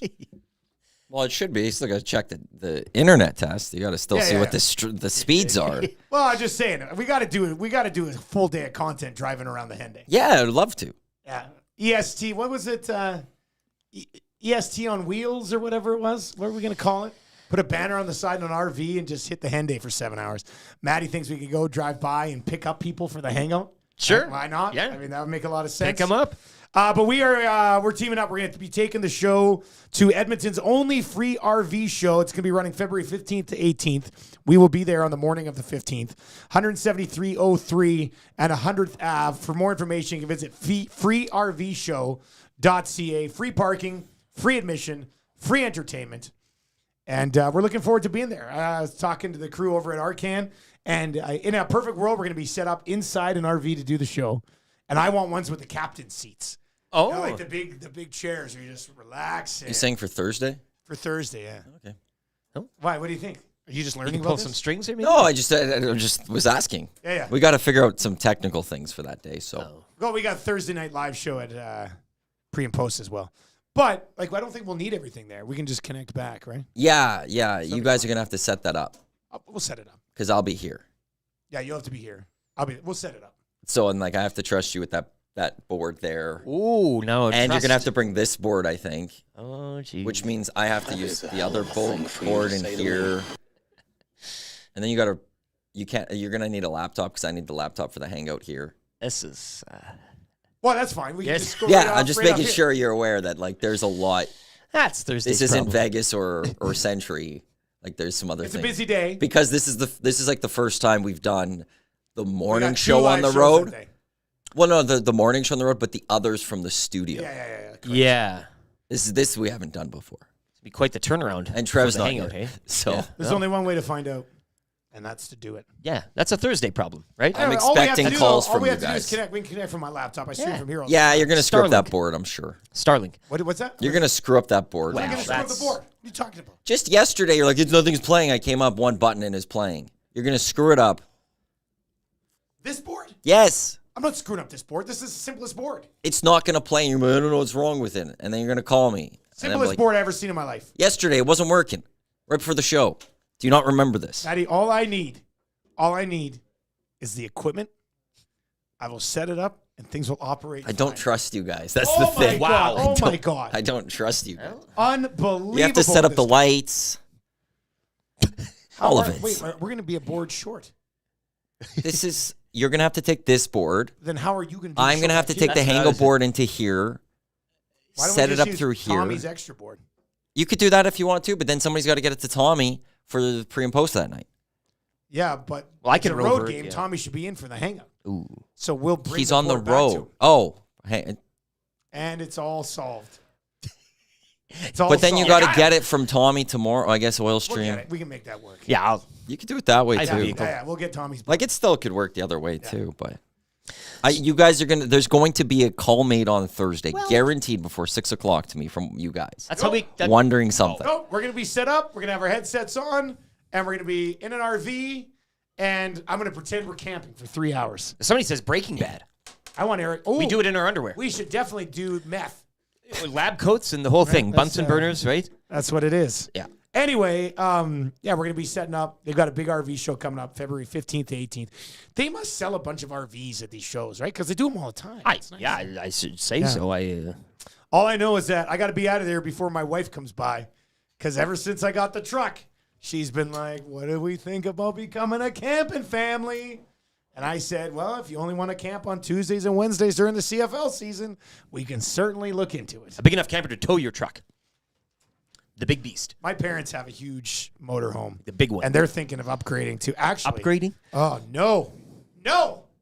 My parents are coming up here this weekend. And they're gonna be rolling in this RV show looking for they want to get the van. Like the full-blown bus. Breaking news. I don't even know why. Breaking news sounder, please. Just a second. Quick. Just a second.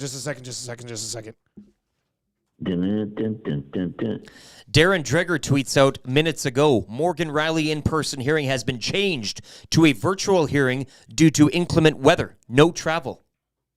So now Mother Nature is conspiring against the Toronto Maple Leafs. I just think that's soft if you're using weather as a deterrent to. I believe you can get in a car and drive. Well, we travel. I mean, the Well, prairies. Are you kidding me? They had to go to the Big Apple. I think you could do it over. You could do it. You catch the trains. Don't they all have trains going everywhere? Everybody, you can get anywhere in 10 minutes. Just Eric's So point. yeah, Tommy says, do you want to borrow our board? The Hello Hockey nice. board. So we borrow the Hello Hockey board, and when we're done with it, we bring it back, we give it to Tommy. Tommy takes it to Hudson's that night, and Bob's your uncle. That part I wasn't worried about. The board I'm not worried about. You're The worried extra about board. us. Setting it all up correctly, yes. Manny, I've been doing this for years. You have not set it up with the extra board. This can't be difficult. You can't. You yesterday literally had a moment that you are now forget where something's not playing, and I walk Well, up. somebody click- pushed this button that shouldn't have been pushed. Well, you shouldn't have needed me to come up and push the button. Well, now I know. I learned a lesson. We've learned that before. Anything, though, I've that taught happens, you that a can't- couple now, weeks like, ago. you can't phone him. We can't, because then it's a win. You've played yourself into this position.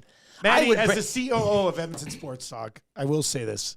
I'm disappointed that you don't believe in a couple of your guys. I could see him sabotaging something just to make you look bad. Exactly, Eric. Am I gonna Exactly. You played it all into his. You're going to push the button that I always think we need to push. And then you can't call him because it'd be an admission of failure on your part. I'm not packing that up. I'm not failing this. I'm not going to pack anything up. You guys can pack it all up. You won't allow us to do that. No, if No, you guys, you'll pack it if up. you don't I want know me you. to, You'll if you pack don't, it up. no, I will hand you what I need to hand you, and you guys can take what you need. So I can't be blamed for any of that. Zedmo is in and says, I love RV videos. They're pretty comfortable. I get a bunch of those that pop up on my TikTok. Oh, like an ad? I don't have a TikTok account, but somehow it tracks my phone. And I like watching lions killing things and RVs with push-outs. I'm still pretty fascinated by that. Oh, where you push it out, you push a yeah. button, and it just goes. It's pretty neat, hey? I'm going to be doing that all morning there. Yeah. In, out, in, out. Well, I guess Eric and I are going to have to learn about everything from technology. That'll be fun. To do a show on Thursday. Driving around and picking up people on the hang bus. Ah, Waddy, the hang bus. Waddy in Cloverdale. That's a great idea for a name. Yeah, Very it sounds unique. great. Yeah. Yeah. ESC hang bus is going around the hen day. Yeah. We're just picking people up for a hang. They'll video you and everything. Sit in the back. Northside Sandwiches in it says, the morning show isn't going to start until 8 a.m. that day. It's starting at 6 o'clock like every other day because we don't have to take a bunch of stuff. There's a little camera. I know. It's two boards. But it's it's just two one- headsets and our computers. It's done. It's easy. Easy peasy. Easy peasy. There's a small chance I could see where the show will start late because I will have to quickly drive out there. Drive out there. Now he has down to the Fix street. it. I know. It's down the Fix street. it, drive back, You're and not get gonna- you guys on there. I'm just saying, there's going to be a small. I put that No issues. It'll be a for like phone conversation. 5%. I want cool bet odds on those. Oh, my God. 5% chance. 5% chance. You won't be there in the flesh. It'll be a phone call, if anything. A Don't phone call might realize be I've been placed. working boards like this for like 5 years. I can do these boards. You have screwed up this board a few times. Oh, yeah? What do you think about this? That is a hell of a thing for you to say to me. And watch this. If I hit this button, Look at this I guy can't hear going it, but it probably still plays. This button. Uh-oh. Yeah, nothing's playing. Well, I mean, that's just because That's not how it works. That's not how the board works. You probably did something over there. No, when you click the green thing, only here's what comes through that one channel. For you to say to me. Whatever you. I don't even know what you're talking about. Well, let the games It'll begin. be fine. Let's get into the grand finale for No, William Huff. It's called the wrap. Oh yeah, what did I say? Hold The on. grand finale. What are you even doing? You're in his mind now. My You're God. totally in the kitchen. He's What is this, September 6th? Oh my God! Back to our launch day. It's the wrap for William Huff. If you want your place to look as good as ours, check it out. William Huff. The only person that would doubt their work is Matthew Iwanek. questionable. Hey, now. Everybody else, as soon as their team's done, the dream team goes down to Rogers Place, sets it all up. Matty goes, I'm gonna have to go check this In person. Yeah, he's in going to drive person. down there, yeah. I gotta go see them in person. They've been doing it since 1972, so you know they're good. If they weren't good, they probably would have been one of those failed businesses that's not good. Yeah. These guys are still grinding out better than ever. www.williamhuff.com, bringing you the wrap because, you know, they wrap things and ties in very nicely. The only thing that would be better is probably like some sort of pita place. But this works extremely well. What did we learn on the show today? Japanese cheesecake.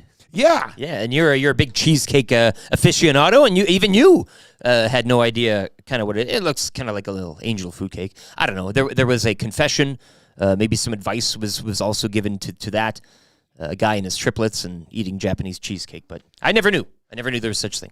Craig Button is straight fire.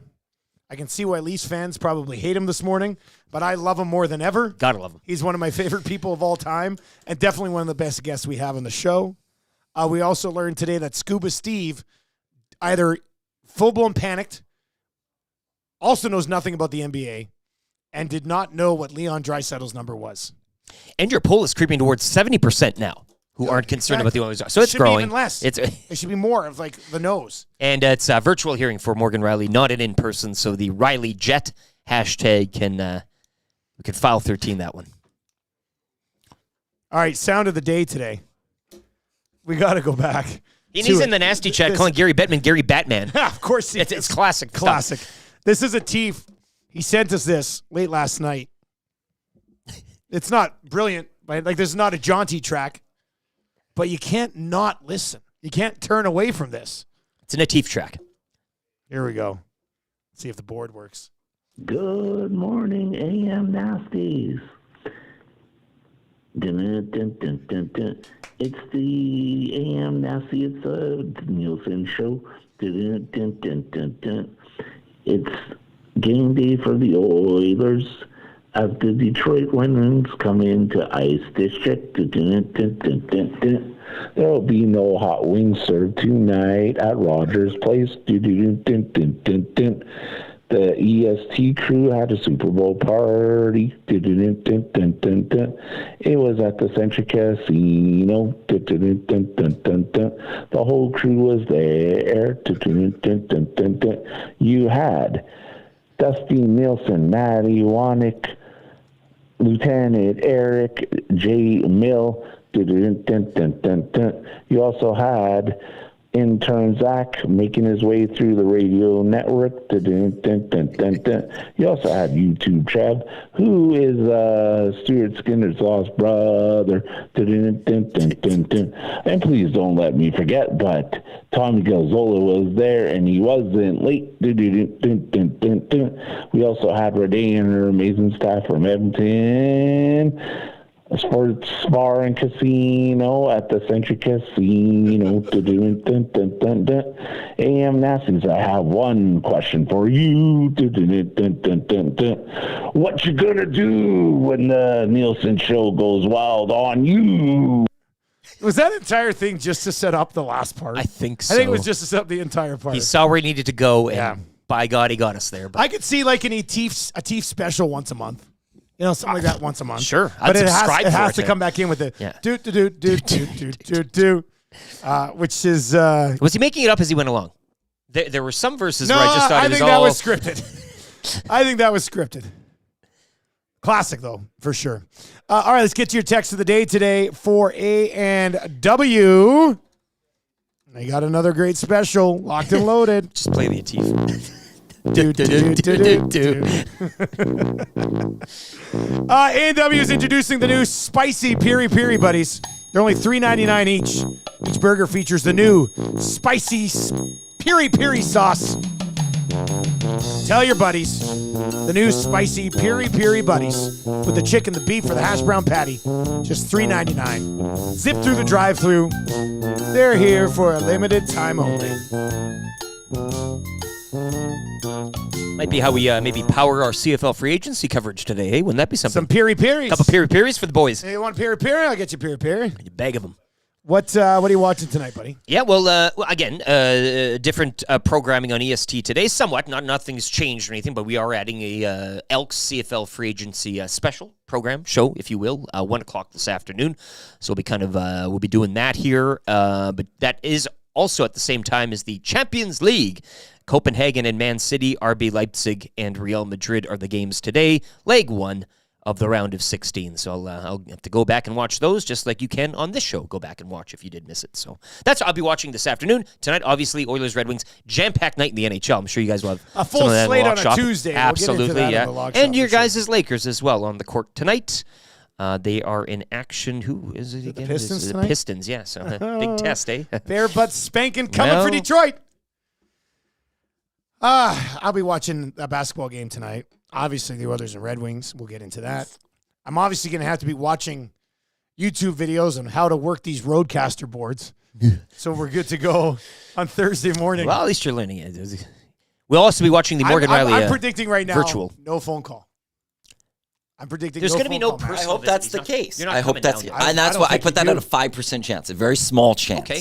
I'm not going to put it at a 0 chance. Plus something. Hey, plus what? Okay, what's a 5% chance? That I'm going to show up. I'm going to have to show up to fix something. Like a 5% chance. It'll be a virtual call. There's no like in-person. 4 cables I need to. I'm aware, but just you never know. I'm putting it at a 5% chance. You're virtual. No in-person. I am going to need to have a USB extra port because I only have 2 here.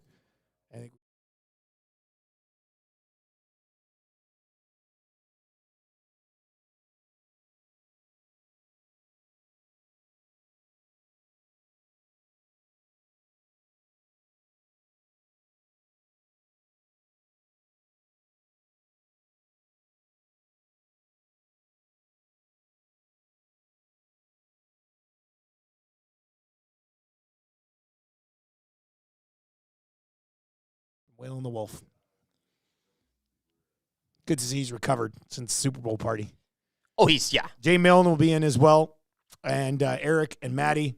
Full-blown hangout coming up. If you are listening on TuneIn or at EvanstonSportsTalk.com, we will flip you over. Why does it say no sound? Volume is gone. Sound went off for a second. Here we go. Who did that? It's Who back. did that? It's Who was responsible for that? The computer. Oh, boy. The It's all back. computer now. Wow. blames the back. computer. Unbelievable, this guy. All right, Hangout's coming up. Turn on autoplay on YouTube. It'll take you right on over. And if you're listening on EdmontonSportsTalk.com or at TuneIn, you'll hear a little bit of Wailing the Wolf. And then you'll hear the Hangout. That's going to do it for the Nielsen Show today. Tell your friends about EST. And take it easy. Dun, dun, dun, dun, dun.